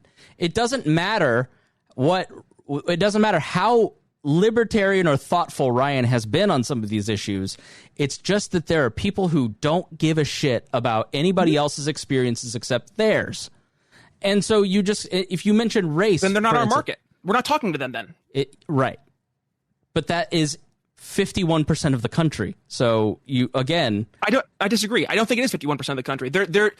I would say there's a vast majority of Americans out there who are politically apathetic for the sole fact that they have looked at the traditional two-party system and they have been so discouraged, and they feel that there is no hope in the two-party system. And then it's indicative on the Libertarian Party, and if we're going to talk about the party goals, to be that alternative and speak to those other people who aren't being spoken to. That's our market. All right, let me have Hodey and Hodey. I don't think you've said anything the whole show, or Harry. So Hodey and Harry, jump in here. What stood out to you? Let's start with Hodey. You got to unmute yourself, bud. I'm back. Hey, guys. We are talking past each other a little bit, and one of the issues is that we don't feel represented. And this is very common. This is something that I learned from like a relationship book, and I find it still helpful for political discourse, is because what we say is we don't feel well represented. What will happen is we'll say, well, I find AOC sympathetic. Well, I find Rand Paul sympathetic. They both have libertarian policy points. Neither of them have libertarian mindsets, right? And so what will happen is we'll say, well, okay, I'll speak up when they attacked Rand Paul. I think most of us agree that that was a stupid tweet, right? Making fun of him. But how many of those same people spoke up when the LP National was just taking crack shots at AOC for like a year straight, right? Like, it's funny, kind of. And the Rand Paul tweet was funny, kind of, if you have the same mentality. So it's a matter of consistency when we say when we don't want people to have biases, right? I really think it's important for people to see both sides of you. If you have a complete libertarian mindset, it's important for you to say, you know what? I'm not going to make excuses for damaging property. I'm not going to make excuses for hurting people. I'm not going to make excuses for hurting innocent people. I'm not going to make excuses for Rand Paul's non-libertarian stanzas and AOC's non-libertarian stanzas. I will still, though, let's build bridges. Praise them when they're right. Give them credit when they're right. And there is some problem, I will admit, and I think here's part of the issue, is when we talk about Rand Paul and we say, well, this is Rand Paul we're talking about. And if I share a post from him, you'll get a few of the alt-lefts like being like, oh my gosh, but he's not a libertarian. He said he's not a libertarian and advocate. But like, it's like a couple of very loud people. Whereas if we post anything positive from AOC, anything at all, like even if it's a libertarian thing like abolishing ICE, right? That libertarians have been talking about for a while. What happens? Oh, status, you guys have gone full left. Y'all are commies now. And there's so much of it. And so here's the problem, right, is that people feel this need for representation. This gets back to my original point here. I need to, if the Libertarian Party is a little bit too far right, which, you know, maybe it is, right, based on people's comments on posts, then what happens is to get to the center, when people compromise, and this is why I talk about reading relationship books, the bad way to compromise with your spouse is to pretend you're way far over on one side. Because then you think the compromise is going to bring you to the center, and the center is what you really wanted. So you're not arguing for your center. You're not arguing for the compromise. You're arguing for something that's like, well, I just want to do, you know, I want to play video games and drink beer with my friends for 12 hours. All right, we compromised it down to 6 hours. I'm such a good guy. You know, it's like, well, you actually wanted the 6 hours is where you started arguing, right? And this makes its way into political discourse when I say, I want the Libertarian Party to end center. If we're too far right, what are our lefty friends going to do? They're going to go way far left because they're like, I'm trying to pull this massive rock back to the center. And it's just such a struggle and such a fight to try and make that happen. Part of it is also when we talk about spades, we're not afraid to call spades spades, right? And this goes to kind of the Kyle Rittenhouse stuff. Hurting people is wrong. Damaging property is wrong all the time. The looters could loot for the next 7 years and escalate it tenfold, and they will not come close to looting how much the American government has looted, right, from us. They will not come close to the damage that the American government has looted and taken, right? And so here's the thing. We need to call spades spades. It is wrong if you are hurting innocent people. Put a period on the end of that sentence. You should not be afraid to say that that is wrong. But you should also be able to recognize, and I think, Chris, this is why we had a disagreement. And I think it's more of an agreement, but like you said, we're having two different conversations. You're identifying that people that are tearing up a gas station are a two of spades. You're recognizing that systemic racism, that drug policies, that invading their homes, I mean, not even just government perspective, from a culture perspective of isolation and saying, yeah, it's fine. You can be black, but just do it somewhere else. You can be gay, but do it somewhere else. You can be this, but do it somewhere else, has a negative consequence. And that is an ace of spades compared to a two of spades. We should still be able to call them both spades. And I think it's important that we say that both things are wrong, because then if we only focus on one thing, what's the problem with Ben Shapiro, right? He's a libertarian a little bit on some issues. Again, not the mentality, but on some issues. But when you spend literally 75% of your time talking about how trans people should not identify as the gender that they want to, that's who you are in everybody else's eyes. Right. It's great that you're right about 25% of the other stuff, but that's who you are. And so I think it's important, just for the sake of creating unity, to say like, hey guys, I recognize this is wrong. I recognize this is a greater wrong, but we can come together and saying evil is evil. Let's not justify any of it. Yeah, so you mentioned the word representation, and I think that's, if there is a mission statement for We Are Libertarians, as one of the Facebook users pointed out, it is We Are Libertarians helps you sound smarter while talking to your friends. If you struggle to understand politics, we explain it from an independent libertarian point of view with all of the irreverence it deserves. We toss out the screaming heads, put people before political parties, and give context to the news to make you think. And one thing that I have increasingly adopted is the idea of representation, while rejecting the idea that representation means subjugation. And those are two very different concepts. And so when it comes to race, for instance, I realized this during the Super Bowl 2 or 3 years ago. All of a sudden, Twitter freaked out because there were black faces in commercials. There was black representation. Well, Harry's daughter deserves to see black faces like hers in commercials, because it says you're an equal part of this community. You're an equal part of this nation, right? But that doesn't mean that they're subjugating you. The Charlottesville rant of they will replace us, or they will not replace us. And I think that sometimes people, if they hear Ryan saying something about AOC or Brian saying something about Rand Paul, that is indicative of subjugation, or they're taking over.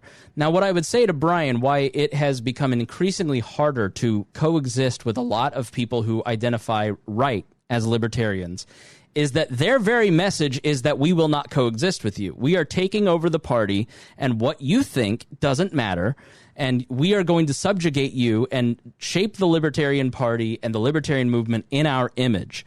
And so what that says to more independent, centrist, left-leaning libertarians, or people who are not necessarily of that particular ilk or podcast fandom or whatever, it makes you go, I'm not going to make arguments that help you. And Hodey, that's sort of where I'm at with some of the Rittenhouse stuff. With Kyle Rittenhouse, there are I don't disagree with the principle of protecting your private property at all. I disagree with Ryan on private property and agree with Brian and that private property is a fundamental right. But by turning him into some sort of pro-gun hero, you end up inadvertently helping Donald Trump's re-election message, which is a person that wants to subjugate you and doesn't care about representing anybody other than him. And there are existing systems, this 93% of protests are peaceful. If you dig into the report, you see the National Guard comes in and sets stability. Part of what I believe is that stability is good for liberty. I found an article from when I was managing the Libertarian Party of Indiana where we, across the board in 2010, 2012, got 5-6% of the vote in Indiana across these races. The Libertarian Party was never stronger than it was under Obama, with a Democratic president who was emboldening the right, but society was fairly stable. Donald Trump is a net negative for liberty because he is so unstable. And so I see no value in helping reelect Donald Trump, just as I see no value in helping elect Joe Biden, right? Like there's the Rittenhouse argument that we had is that I'm just tired of being outraged all the time. I'm tired of being upset. That's sort of why, I look at the LP tweet and I didn't get as excited as Brian did about it, because it's just like I only have so much outrage, and I'm saving my outrage for Horizon and the private prison here that killed my friend's daughter, and I'm working on trying to get him on local TV and radio. That pisses me off that his daughter was unnecessarily killed because of private prisons here in Indiana. It's like I could sit here and write this tweet and have 500 million angry people at me coming back at me, or I could go play, spend time with my family. You know what I mean? So, at a certain point, there is somewhat of what Brian was saying earlier. You just have to check out at a certain point. You can't weigh in on everything. You don't need to weigh in on everything. And I genuinely see a lot of this, the Streisand effect of it as hurtful to the Libertarian Party because, yes, it is important to hold your party accountable. It is to call them out. I mean, and we do that here in trying to keep people accountable. But there is a certain point where the Libertarian Party is not represented by their Twitter, which is why people are so mad about it, is that it doesn't have a fair representation of what's truly going on. Just as I get annoyed when people try to present all rioters as representative of Black Lives Matter and that entire group. Just as it pissed me off when the leftist media tried to present all Tea Partiers as the crazy gun-toting militia guy, right? Like, individualism is at the core of everything I do. There's different individual motivations for every single thing. And so the message can sometimes become muddied from me or We Are Libertarians because I'm trying to look at people's individual choices and their incentives and why are they doing that, as opposed to just buying into wholesale this entire total argument. And so, you know, it's the knee-jerk reaction from people who are not on the right spectrum of libertarianism towards some of this stuff or their silence is just that, like, I'm not going to help somebody who wants to subjugate me or take over the party and tell me I don't matter, right? And I think that's happening a lot across the spectrum. And that's where Ryan, when he talks about race, God help us. I mean, the screeching when Ryan or I post about race and things that are really consistent with liberty, there's just a certain faction of people who are pissed off that you said the word black and that you said anything nice about black people. And you're right, Brian, those people are not our market. And I want to make it clear that those people are not my market, you know? And so the people who are tired of seeing, you know, that survey that we did for the Liberty Explained project, the number one complaint about why I don't want to be a libertarian is the comments on our own Facebook page from people like that. You know, so there is some method to it, but you look like you wanted to jump in on some of that, because I think the representation does not equal subjugation thing is something that needs to be clearly understood. Well, I would really quickly just also add that challenging someone is different than telling that person that they're bad, right?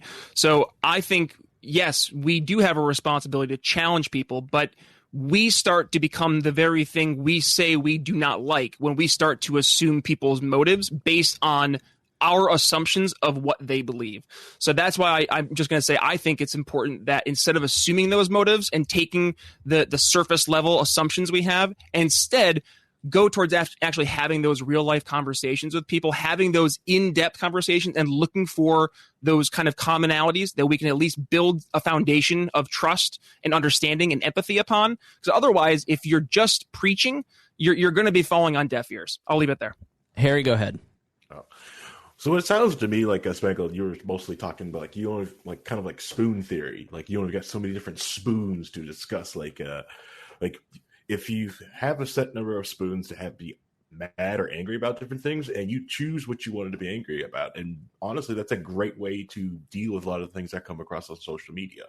It's a simple fact that there is no nuance there. It's hard to have a conversation, and that's why a lot of times I kind of stay off of it. I think the only social media I do is Instagram, and I just scroll. And just because I like looking at car photos. I like, that's what I like looking at. It's the only thing I want to do. I miss the old days of the BBSs. That's why I can do Discord, because I like having like long form conversations with people, and you just can't have that on Facebook or Twitter anymore. I miss that. I love having be able to have like conversations with people that I do not know because they're a friend of a friend, and we're able to see these different things and be able to come together with that. And that stinks that people, these big gigantic tech companies, did that to social media. When they made their walled gardens, got rid of the federated code to allow people just to communicate with people. That's why Mastodon and Toot is really like taken off for some people, because they missed that. The other thing I wanted to get to is when you talk about how so there are some times when people from different ideas of the spectrum come around and come to the libertarian buffet, pick up an issue that they think like, wow, this is an issue I can walk off that and do something with it. That's great. That's awesome. I think the more idea is not getting behind them and say like, hey, they're more libertarian. Like, no, this issue is libertarian and they're doing that. It is that we want to highlight, like abolishing ICE. That's a libertarian issue because it's getting rid of awful federal regulation. Doing the no-knock narrative, that is a libertarian issue. You were picking up a libertarian issue, and it's like, no, this is right. Nope, that's a libertarian issue. That's one of ours. Thank you for doing that. You're going to be an ally for this one cause, but that's it. The buck stops there. That's where I see the libertarian buffet. People just pick up and take what they want and leave, and we just need to highlight that yes, you came to ours and you picked that up. And that's where I saw like that where Brian and Ryan are coming out of each other. I just think that different disagreement there. But I also see the left and the right political spectrum different than most people. To me personally, I see it is different. I will get arguments with people the way I see it, but this is the only way I see it. It is right is a zero. The number zero, it's a number plane. Zero government. To me, that's right. And everything on the left, more government. That's the way I see different things. So it's different than everyone else's spectrum, but that's how my brain can only describe it. And I can understand where other people are. It's because of like my inner perspective. Like I'm trying to get to the 0 point, and I'm just trying to move people to zero government. You can have whatever policy you want, and we can have user fees that pays for people's health cares or pays the roads. And I like this user fee. If we want a voluntary to come together to want to do stuff like that, but as long as it's a voluntary zero government nature. Sorry, that's where I'm at on the whole situation. So I love hearing everyone else's perspective, and I also appreciate that I've got to go update my headphones. I can't have Hodey here, another member of the Razer headphone caucus, have a better headset than I do. Hodey, you jump in next, but you do have quite the set on you. They're fucking huge. Yeah, I decided to get some noise canceling ones to get like a full experience. It actually like vibrates on my face when the bass. You look gets like going. Mickey Mouse, dude. It's awesome. Well, I don't have any hair, so I have to put something up here to just make it so that look at me without them. Oh God, put those back on. Yeah, right. Oh. I need something. I know we're all here. trying to be nice, but God. Yeah, I know. Yeah. No, it's bad. He's got the RGB on the headset too. If you turn his head, Ryan has can you donate some hair to him, Ryan, please? please, Ryan. To be 24 again. I'll take some beard too. There's comments I put about my beard. Like, listen, I shaved Wednesday. Okay, so I get it. Hodey, go ahead and so what's your reaction to that?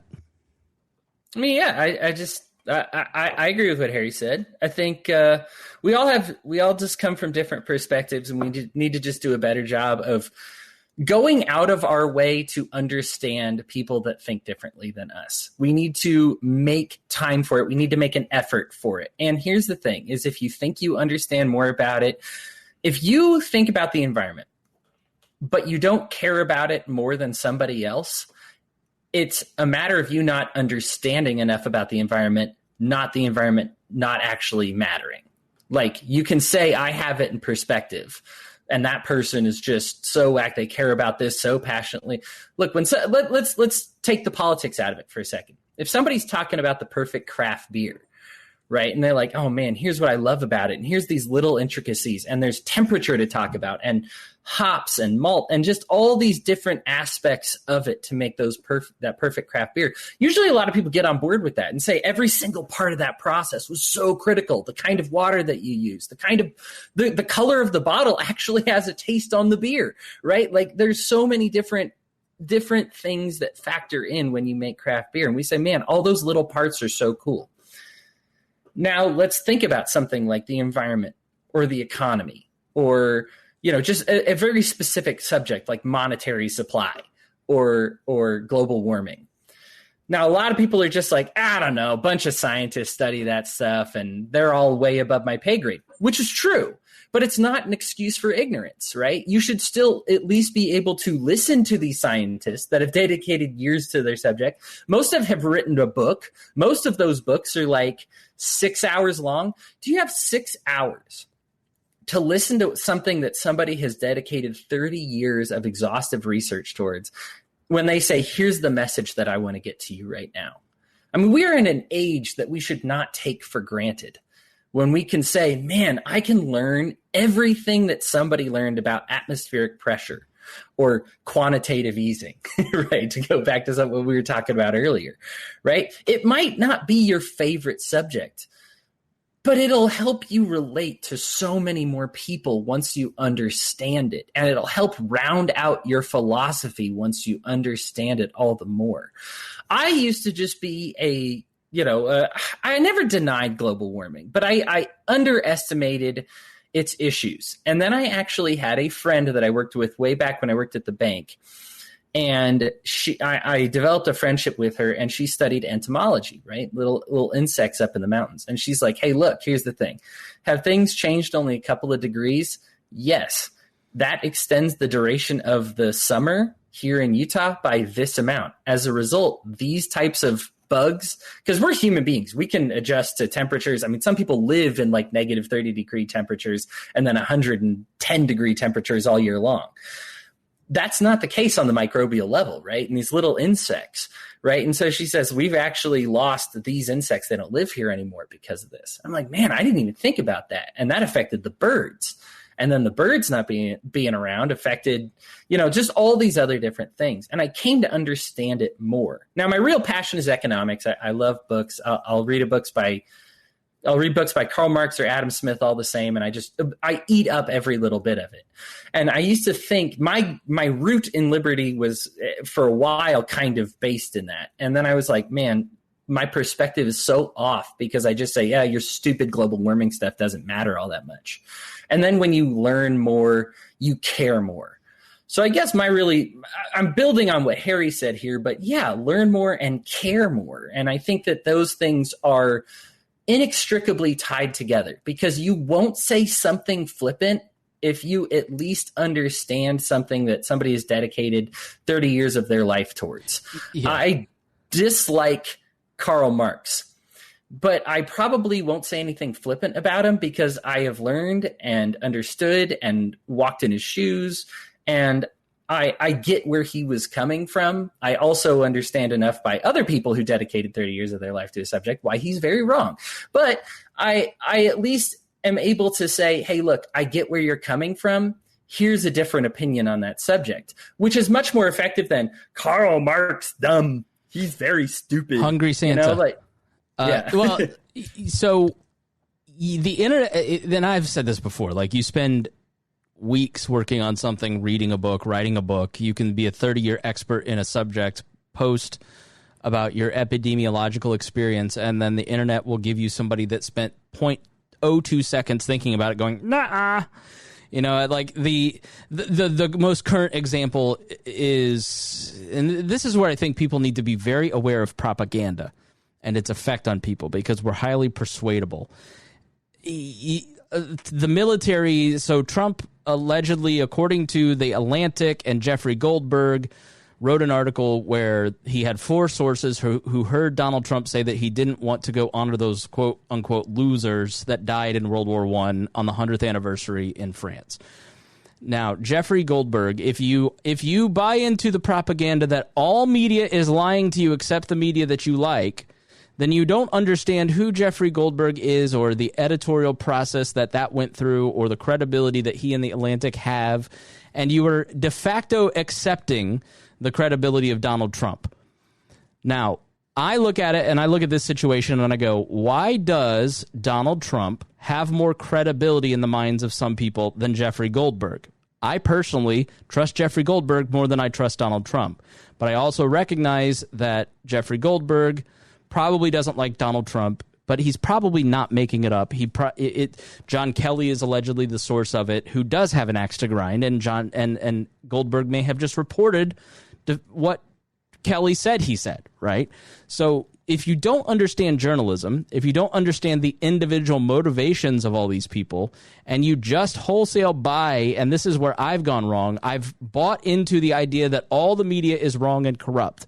And so therefore anything the media says is wrong. And back to the excuses problem, how many excuses does somebody have to make for Donald Trump on a daily basis? Like, that's what I just finally kind of like woke up and said, like, how many different excuses do I have to make for this guy by just going, well, the media lies? Like, at some point, maybe the media is telling the truth. And so maybe I need to think about this from an individual perspective. I want to give Ryan and Rhinehold another chance to jump in. Ryan, like, what, as we've kind of gone through this conversation, what's jumping out to you? Oh, man. Well, I fully believe, just want to say, I completely believe that Trump said that about the soldiers in France. All those like tell-all books that have come out about the Trump administration over the past few years, every single one of them has like mentioned that he was having a very bad weekend on that trip. So I totally can see him saying that. But anyway, I digress. Yeah, I don't know. I think one big thing is like we've talked a lot about messaging and ideas and stuff, and it seems like a lot of it kind of goes to that split between like directional and destination libertarianism, and separating like the good from the perfect and all. But I don't know. I just feel like a lot of like I'm just going to keep using the terms right and left because it's the simplest way to do it. But there's like totally different like philosophical foundations. And so it's like the destinations we want to get to are lots of times like completely different. So it's hard for me to see how if the destinations we want to get to are completely different, how are the directions we're traveling going to be the same either? Like if for me, the idea of living in a society where, like so many of the functions that the government handles now are run by like mega corporations, like that sounds no better to me. Like that's just as appalling as like the public running that stuff. So like that going that direction, like that destination has no appeal to me. So going that direction has zero appeal to me either. So why am I gonna just tag along for the ride and be like, oh, at least we both believe in non-aggression, even though like you're taking me somewhere that I couldn't care less to go.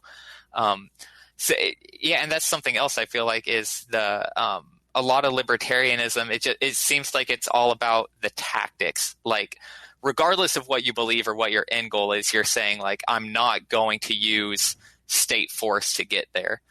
But that's just kind of like that's how I'm going to do things. But it's not really addressing what you're trying to do. And so, and I think that's a big part of the divide because, yeah, like all of us here agree, like non-aggression is good. But saying like, I'm going to use non-aggressive tactics to do, X, Y, Z, A, B, C, all different things. And it's obviously some of our end goals are kind of like align better than others. But whenever like, yeah, we're just coming from completely different philosophical foundations. We want different, like we have different ideas of what an ideal society looks like.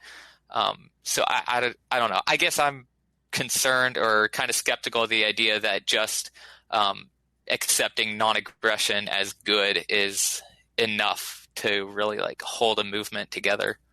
Well, I mean, as a pacifist, it's weird to hear you say that. Why? So is it that you don't trust other people to uphold their end of the bargain, and that's why you don't think that it's able to hold a movement together?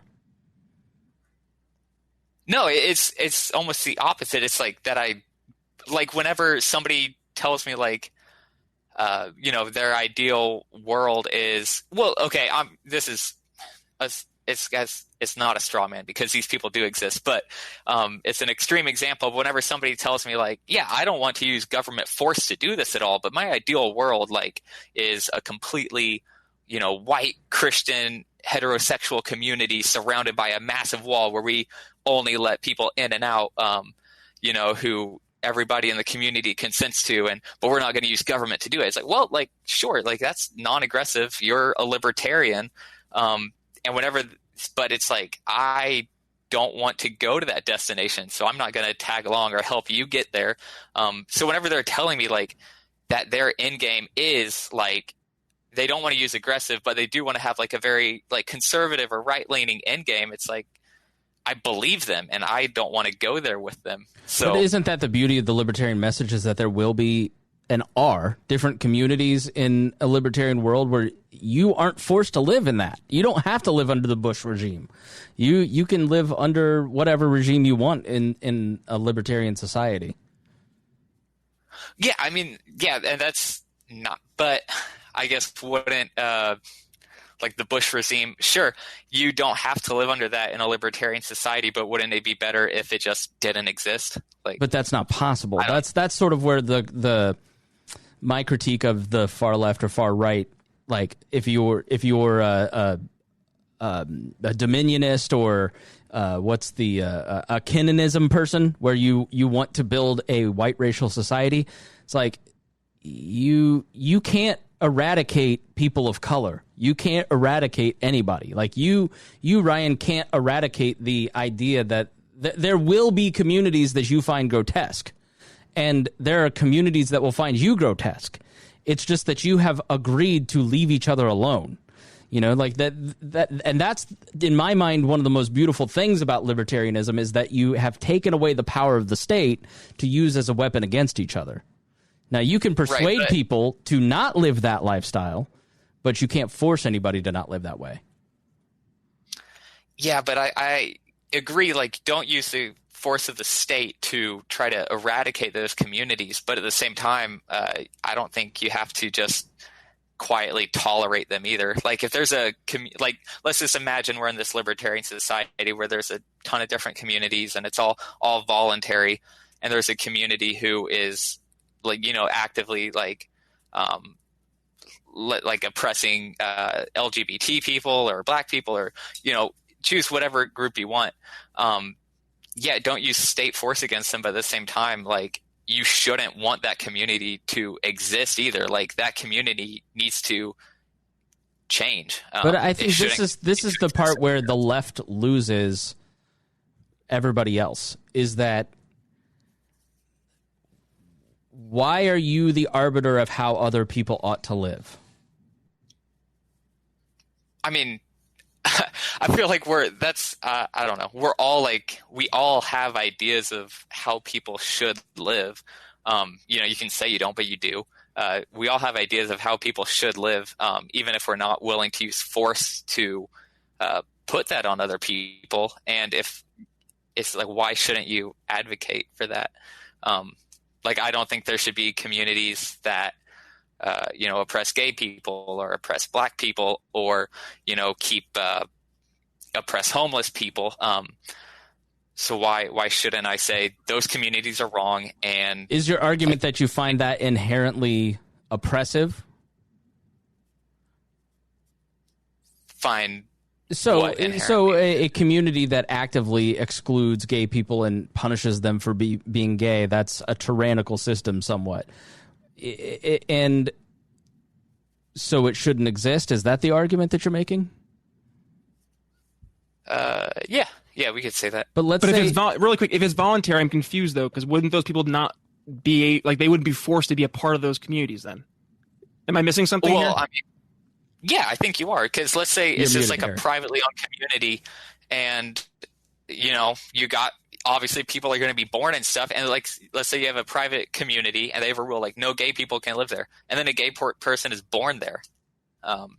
Like, obviously that's tyrannical if, like, because he was just born there and all this, now they're saying he can't. This is, and so Dan, hold on, Harry, and then I'll jump to you. Dan writes, these communities would lose in the marketplace of ideas theoretically, and that's sort of my argument against the right for their hysteria. Their hysteria over the right is like, once you see a lot of the behavior of people standing around a woman screaming, you're not it's like, if you're afraid of Klansmen, go meet one. You will no longer be afraid of them. You will find them to be pathetic, sad creatures. So why do you disagree with the idea that the marketplace would drive people away from those communities? Well, because, I mean, as long as there's people that hold those beliefs, like, those communities will continue to exist. Like, I don't know. There's even the people that don't hold those beliefs. There's enough people who are just complacent and willing to be like, well, as long as they're not using the state to enforce their ideas, who cares? which I think that who cares mindset is just as bad as, like, I don't know. I understand what you're saying in that you don't want to advocate. I get what you're saying. I think that the reality is that at a certain point, everybody's going to have to leave everybody alone. Like, there's Harry, go ahead. First off, Ryan, thank you for bringing this up. This is awesome. Thanks for being brave to be able to talk about this. This is awesome. I want you don't feel bad. You don't have to apologize. This is awesome. I think it's tyrannical if that person is being oppressed there and they can't leave that system. If they are actively using violence against that person, then it becomes tyrannical. Like, if we can't get that, if someone can't go in there and get that type of person out of that area, or they can't leave, then that's a problem with using violence against this person. But if they're just using, even if there are bullying and stuff like that, yes, those are bad. And we in other communities, different societies can talk about and just messages like, hey, this is awful. The community over there on that hill, this is what they're doing, and we can set up projects and like, hey, if you want to leave, come over here. We've got housing. We got something like that. That's something that we can do to help. Right. But there will always be societies like that, even now, in America, if you put the state violence, that's still going to happen. We can make sure, and we want all these laws like that, but those little small pockets of communities who do that, they're still going to do it. They're going to find different ways to do it because just because someone is racist, bigoted, hate LGBT people, hate trans people, they're not dumb in the aspect of like they could use state violence to still oppress it and then try to shadow it and make it like, look, I'm not oppressed. We're not doing that. Look, I've hit my quota. I hit my numbers. They'll hide behind the laws. And Thomas Sowell wrote Conflict of Visions, where you either build a society around the idea of people are imperfectible and broken, or you try to use laws to perfect them, which is nearly impossible, if not totally impossible. And, the libertarian argument is that people will always do grotesque, awful things to each other. It's just that they will no longer have a more powerful tool to beat each other up. I disagree that that's the libertarian argument, that people are always awful and are going to always do bad things to each other. I'm not saying everyone. An argument that's compatible with libertarianism, but I think it's wrong to say that is the like, you don't have to believe that to be a libertarian. No, and I don't think every person is. I think most people are trying to do, but there's a decent percentage of people who want to dominate other people, and we want to take away their tools. Yeah, but there doesn't have to. I don't. It seems like it's a problem of imagination. Like, obviously, a more ideal world is going to be impossible if you can't even imagine that it is possible. You have to imagine it before it can happen. You have to believe that it's possible, or else obviously it's never going to happen. And yeah, like, it's not going to happen in any of our lifetimes, maybe it is impossible, but why not work for it? Why not try to go that direction? Yes, Ryan. Yes. Harry, Rhinehold, go ahead. Jump in. I just wanted to get into the conversation about these private communities that apparently are going to solve everybody's problems. I think what the issue that is being brought up by Ryan is that's not necessarily getting understood is that we're talking about whether you oppress somebody's rights, right? Do we, as a movement, are we about protecting other people's rights, or are we just about protecting our own, right? Leave me alone. I don't care what you do to anybody else. Or do we actively say, I don't care who you are, I'm going to defend your rights?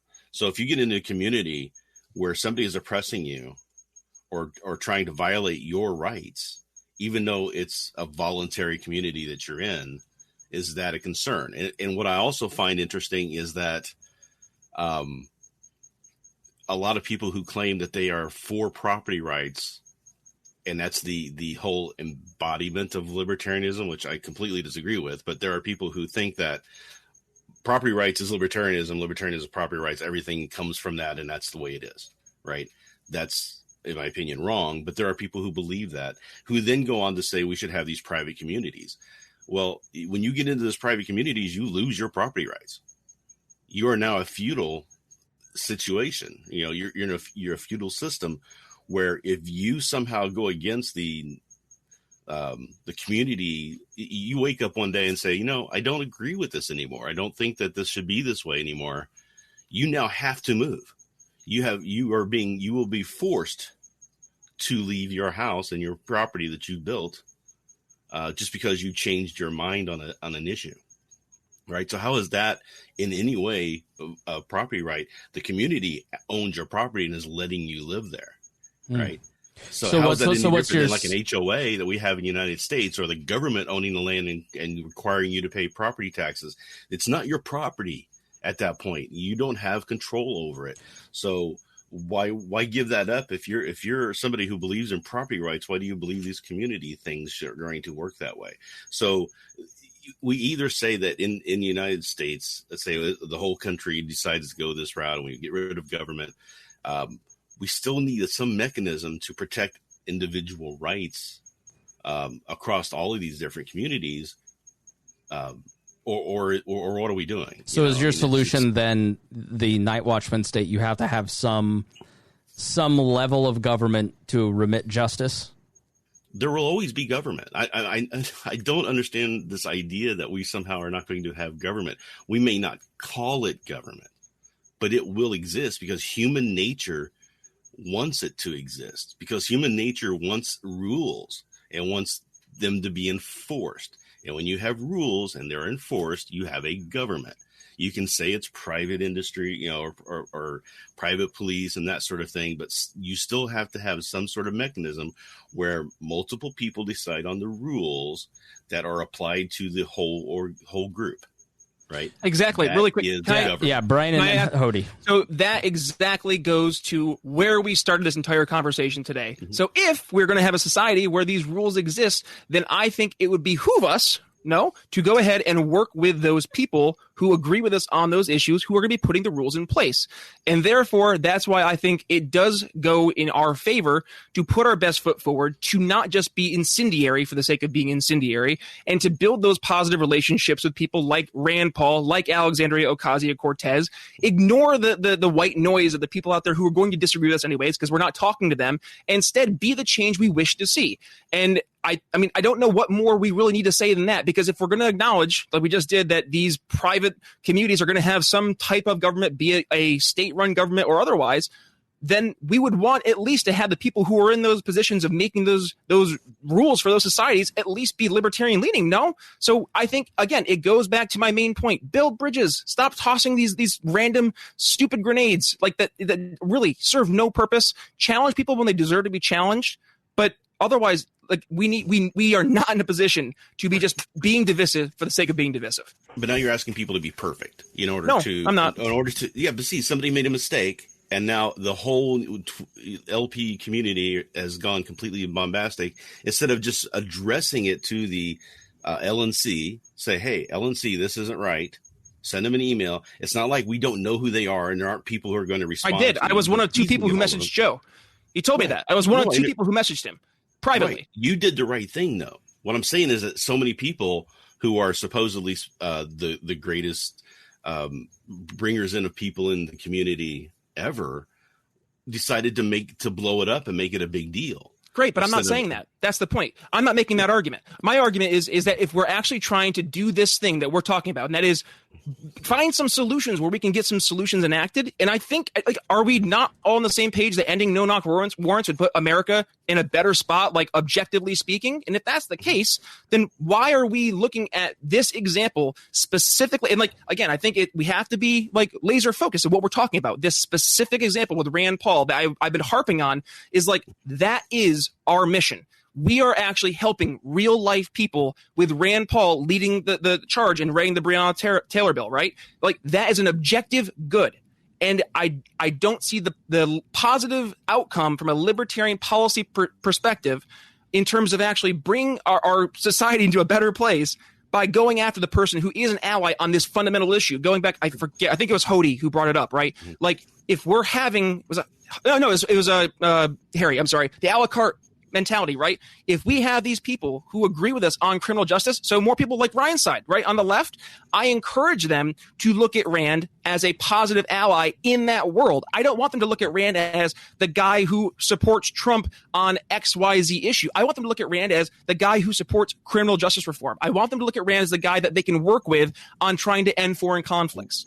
I want them to look at him as both. Yes, he is you can do both.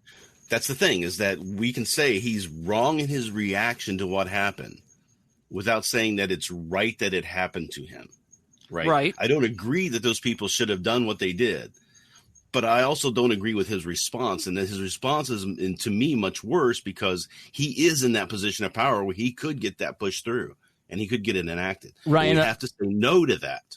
Ryan, are you thinking, or are you trying to signal me that you want to talk? You had your finger on your head. I just don't think you can separate. Rand wrote the Breonna Taylor Act, but you can't separate that from his support for Trump. Like, he's actively trying to get Trump reelected, and that has like massive consequences for any sort of criminal justice issues or Black Lives Matter issues. You can't separate the two. At the very least, they just negate each other. I would say Rand's support for Trump is way worse than his writing the Breonna Taylor Act is good.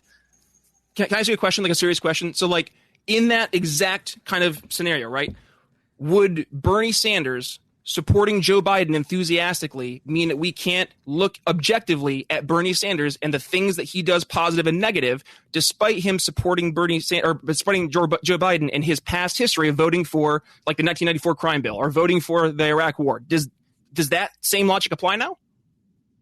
Yeah, you can't. Okay. I don't think you should separate the two. Like, you have. I think now looking at Bernie Sanders, and especially combined with his support for Hillary, his support for Biden, I think you should look at Bernie through that lens. Like, yes, this is his beliefs, but he's really like willing to be a lot less radical than he might come across. So what about when like Ron Paul was working with him to focus on auditing the Fed or ending the Fed? Like, was that not something that was a net good if they had been able to accomplish that despite their differences? Yeah, that would have been a net good. Right. So that's my point, is that it behooves us to build those relationships to actually get those net goods accomplished. Do you see my point? Yeah, no, I like, okay, so the Breonna Taylor Act, like, yes, getting that passed is a net good, but I don't think that it's fair to say like Rand Paul is great on criminal justice because he wrote the Breonna Taylor Act. No, I'm not saying that. I'm saying look for the issues that you can work with somebody on. He's basically saying that's the focus. He's saying don't go after the man, go after the specific policy points and arguments that you disagree with. Yeah. All right. I agree with. Well, admit it, Ryan. Oh my God! That was the best moment ever on the entire show. Start screaming at Ryan that silence is violence. So I push back on Brian, though. I'm just teasing you, Ryan. Let me just say this, Brian. How do you? There are not a lot of people who are willing to give space to those who just wholesale find Rand Paul or Donald Trump or some of these other people to be a net negative. So what would you say to people who, I think your argument is we need to give space to everybody, but be nice about it. Is that a fair summation of your argument? Be nice. Be nice is the right term. I just nice in general, kind of like Hodey there. But like, I think the better approach would be like welcome people in and meet them where they're at. Like find out what specifically is like their issue, right? And if there's somebody who they like full-throatedly reject Trump, they full-throatedly reject Rand Paul, I would say, oh, tell me why. Like, and then once we can have that conversation, like then I can start to uncover where it was in their story that they found whatever it is about them, to be the issue. If it's from a personal perspective, we can have that conversation. If it's from a policy perspective, then we can also say, okay, well, here's why there's an issue here and where I actually agree with you or disagree with you on something. And then I encourage them to speak to people like Rhinehold, like Harry, like Ryan, like Hodey, like everybody else on our channel to start getting those different perspectives of libertarianism that are out there. Because then instead of just having the entire belief that they have on these one or two people being so emotionally invested, now that they can start to focus on these particular issues of policy or principle, and then the vision of the person starts to change, right? So I would say I've seen successfully in my libertarian politics, right, people looking at AOC, yes, as somebody that they can work with on some issues. I mean, good God, Ted Cruz is working with Alexandria Ocasio-Cortez on policy. Like, come on. We have to acknowledge these positives when we see them. We have a tripartisan bill right now with being led by Libertarian Congressman Justin Amash to end qualified immunity. Like, why are we not talking more about that? And I think part of it goes to what does sell. And right now in 2020, it is hysterics, is the negative. If it bleeds, it leads. And I mean, I think we all have a responsibility to play. I raise my hand as being, the first one that should also do it is promoting more positivity in the world, promoting when we're having these moments that we're coming together, we're actually having positive policy be pushed through. But also, when people are doing the wrong thing, to call them out on that, but make sure we're calling them out. Yes, Chris, about the specific policy. Now, if they're just an icky person like Richard Spencer, like, let's go. Like, I will call him out. He's a white nationalist, white supremacist, has no positive merit to say. He didn't endorse Biden, though, so take that for what it's worth. But when you look at people like that, right, like, I'm on board with you. They're not being good faith actors. And I think at the end of the day, it really does come down to, are you entering a conversation in good faith? And I'm all day long ready to have conversations with people who are willing to sit down with me and actually enter a conversation open-minded and willing to have a genuine back and forth discussion and learn from each other. Because otherwise, we're just going to be screaming at each other. And that's no way to actually build a productive society. It's part of the reason we've gotten to the point where people are toying with. I saw in one of the comments, somebody's like, are you ready for the impending civil war? It's like, good God, guys, I don't want that to be the next step. I want to be able to have conversations. And if we're going to be starting these conversations being bombastic, being going out and just going after people, when you're going after people, you completely ignore what they stand for, what they believe. And then those ideas become personified with the person instead of what they stand for. And that's a very, very dangerous road to go down. So I don't know if that makes sense. It's something that I've been identifying as I've been listening to Dave Smith. I've been listening to Ben Shapiro. I listened to the We Are Libertarians Network. I listened to Lions of Liberty. I listened to Tom Woods, Jason Stapleton, across the board. And I've been hearing there is something happening right now that it's making me kind of apprehensive about the general libertarian movement, because we all seem to be just getting much more intense in terms of how we're approaching certain issues. But there are people who are leading the charge and trying to build those conversations. So I say, let's encourage more of that. Let's try to be more raising up of voices and encouraging different voices that aren't like ours, but at the same point in time, get comfortable with being uncomfortable. Feel like it's okay to be challenged. That includes me when Ryan comes to the network and starts adding different perspectives. Yes, I encourage that. And I think we should all encourage that. But let's make sure we keep it on a productive level, right? Let's actually be able to, again, I know I keep on saying it, but build some actual bridges. Yeah, and this is not a commentary on you, Brian. Ryan is here because he makes people uncomfortable. And people who generally, and I don't mean to offend you, Ryan, but I have taken shit for, why do you have a libsock on? Like, I didn't know what a libsock was until like 2018. I didn't know what any of the left market libertarian, I didn't read Center for a Stateless Society, the left wing market anarchist site. Like, Ryan's point of view pushes the envelope and makes people uncomfortable because he makes them think. That's what I want. I don't care about comfort, and I think sometimes the messaging argument is, and I'm not Brian saying this, I want to be comfortable, stop putting in my face things I don't like. That's what the sense that I get from the comment section on our stuff. And that I reject wholeheartedly, because if you want me to lie to you, if you want me to tell you what you want to hear, sometimes I hear critiques of Joe's campaign, and it's literally just stop telling me what I don't want to hear. I don't want to be uncomfortable. Tell me what I want, and I'll vote for you. I reject that. Like, that's not how a libertarian society works. It's not how the real world works. Like, that's building the silos where you get to live in perfect comfort is no longer an option in the internet age, and so I appreciate Ryan's voice because he is there to make the audience a little uncomfortable sometimes because we are sometimes too far right, in my opinion. Chris, I think I was actually one of the first ones to message you when Ryan left the group, and I was like, what? No, like, come back, because your voice was so needed, because it does bring a balance. It brings the balance to the force. Like, that, we need that. We absolutely need that in our movement. Yeah, exactly. And Brian's consistent on this stuff. All right. Don't get him started on Star Wars. Yeah. Just stop right there. My associate producers are demanding my attention, so I need Hodey to finish up. Give us the last word. Hodey, you get to bring it home. Well, you got to unmute yourself first. I used the button. Sorry. All right. You can look at all of these differences and say that you have two enemies. You could look at something like what we were talking about earlier, like property rights, and say the capitalists don't get it and the socialists don't get it. Both of them are my enemies. The far right and the far left are both my enemies. Or what you can do is say, I have two friends. We're just speaking a different language right now. When we want to solve a problem like homelessness in America, and one side, when we look at it from the government perspective, we can say both sides are wrong, which is kind of true, right? If you want to make a lot of enemies, you can poke holes in both sides. On one hand, the lefties want to throw a whole bunch of money that they've stolen from other people at it and put it in the hands of politicians and hope that suddenly, magically, the politicians, after decades of not giving two craps about homeless people, that suddenly their hearts will magically change and they'll actually decide to do something, right? Or you can look at it at the far right, which says, there's no problem with homelessness. These people need to stop doing drugs. They're idiots. They're stupid. We don't care about those people. All right.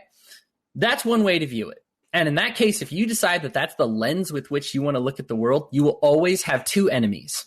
And you will, there's like 96% of the country decided not to vote for the libertarian candidate or whatever, right? You'll have enemies with 96% of the country or something like that. You will lose. Okay. Or your message can be this. You actually have two friends. Because the left doesn't actually want to throw money at it. They don't believe suddenly that politicians will care. And if you bring them another message, be like, hey, man, I'm looking at these stats here. And from what I know about supply and demand, it doesn't make any sense for us to have 10 to 20 completely abandoned, empty, unused homes for every one homeless person. That is senseless. That is not capitalist. That's not socialist. That's just wrong. That's just bribing politicians to create false scarcity. And that's wrong. And I think the way we can solve this, hey, how about instead of getting money to these people who don't give a crap, we let the market take over and say, hey, National Association of Realtors, I appreciate that you pay $9 million to politicians every year to have a monopoly on that. How about we say they don't get the power to do that? No politician should be able to take that bribe. No corporation should be able to give that bribe. Well, I think you're going to make a lot of friends on the left with that message because you cared about the problem and you're presenting a solution that actually works better than their current solution of piracy and putting the loot from that piracy into the hands of people who don't give a crap. They know that as much as anybody else, right? You create a friend there. Now let's look at the right. Oh, we could just dismiss them a whole bunch of uncaring, unfeeling whatevers. But we say, hey, man, I get what you're saying. How about you not have to fork over your money for those guys? You not be forced to do it. I agree with that. How about you not be forced to give part of your subsidies to these associations, right? Hey, let's not just say, hey, I don't like stealing money to give it to poor people. Let's stop doing it for wars. Let's stop doing it for everything. And I think you'll find a lot of people on the right who will say, you know what? Yeah. All right. Yeah. I don't want to pay any taxes. Sure. Let's get rid of all of it. Right. You might not get everybody, but generally speaking, you're going to be able to find two allies where you once had two enemies. And I think that when we talk about the topic of the show is how to disagree amicably. Right. This is how you disagree amicably. I disagree. You'll note that in my example, I disagreed with both the right wing and the left wing solution. But I think right wingers and left wingers will both hear my solution and say yes, I like that better. We talked about property before. Should a community own the ground that you sleep on? Should any collective at all own the area in which you sleep or the instruments with which you work or the fruits of your labor? We kind of had this conversation about whether whether your community should own it, whether it's like some type of HOA property or whatever, or whether, so should some collective own it, like we own it collectively, like some direct democracy, whatever it would be like, and we will determine the rules as a whole society that everyone has to live by. I firmly reject both, right? And the right answer to this is that you should own the fruits of your labor, the ground on which you sleep, and your stuff. Nobody else, right? One of the issues that I had is we said, oh, well, you're free to leave. If you have to leave, you weren't free, okay? You're free to stay. You're free to be yourself on your own property, right? And this is something that appeals to both the right and the left, right? The right needs to kick Hans Hermann Hoppe to the curb, all right? Not many people actually understand Hoppe well enough to actually embrace him. Some people will. Those people are too far gone. That's too bad. Kiss him goodbye, right? But most people on the right will be like, owning my own property? Yeah, I kind of like that. And then you look at the left and you say, man, hey, wouldn't you rather own it than some corporation, than some national association, than some HOA? And they'll say, yeah, I kind of like the idea that I can be myself on my own property more than anybody else. This is how you build bridges and build alliances, because we have solutions that are not compromises. They are radical difference. They are not somewhere in between the right and the left, right? We talked about the spectrum. This is not a halfway, giving the right a little bit of what they want, giving the left a little bit of what they want. This is giving every single individual in the United States, in the entire world, exactly what they want when we preach the message of liberty. And because we leave it up to them. And this is, I guess, my closing statement. Find those bridges, build bridges, find that common ground. You may think you're a really good critic. You might believe it. We have too many critics. We do not have nearly enough supporters and encouragers. Everybody thinks they're the one critic that the world needs, that I'm the one that's good enough to analyze the whole libertarian movement, and who's supposed to be here and who's not supposed to be here, and who's doing a really good job and who's not doing a very good job. Everybody believes that they're good at that. If you think that, you're probably wrong. I think we should have like 1% critics and 99% of people who are out and doing things. So if you're hearing this and you're saying, oh man, I love to criticize people for their views and how they present their views and what their views are, instead of being encouraging and supportive, then you probably need to make a change to be one of the builders as opposed to one of the destroyers. Sometimes demolition is necessary. It's very little of the time, and we have plenty of them. So frankly, it's a saturated market. Just go do something else and be a builder. I am so grateful for the Wall Network, for these voices that encourage me to be myself, for the diversity that we foster here. I love the differences of opinion that we have different opinions on all of these things, because ultimately we are in the enviable position as a Republican that supports big government republicanism. You can't agree to disagree because you need to protect your ethno-state. As a Democrat, you can't agree to disagree. You need to exist on piracy, right? You cannot agree to disagree with Republicans and Democrats. Libertarians, amongst each other, we can absolutely agree to disagree. I can think that this will work or that will work, and I'm free to enact that and enter those contracts that I want on my terms. And if you don't like it, you should enter a different contract. And that's no skin off my back. We're all the better for it. In fact, competition is a driving force for making things better. I support libertarian socialism and libertarian capitalism because both of those things will have to compete and make each other better. I hope that one doesn't crush the other in a libertarian society. I hope that both exist, that people do the one that's better for them, and that they drive each other to be better by driving up standards of living and driving down price. That's libertarian philosophy at its core. So I am just so grateful that we are willing to bring every side to these subjects. We have hot takes. We have libertarian right, left, center takes, and all of them are the best takes. And if you're listening to We're Libertarians, you're listening to the right channel. I've surfed around. I've listened to all the podcasts. Just you are in the right place right now. Keep your subscription. Patreon guys, thank you so much for keeping us afloat. You guys are the best.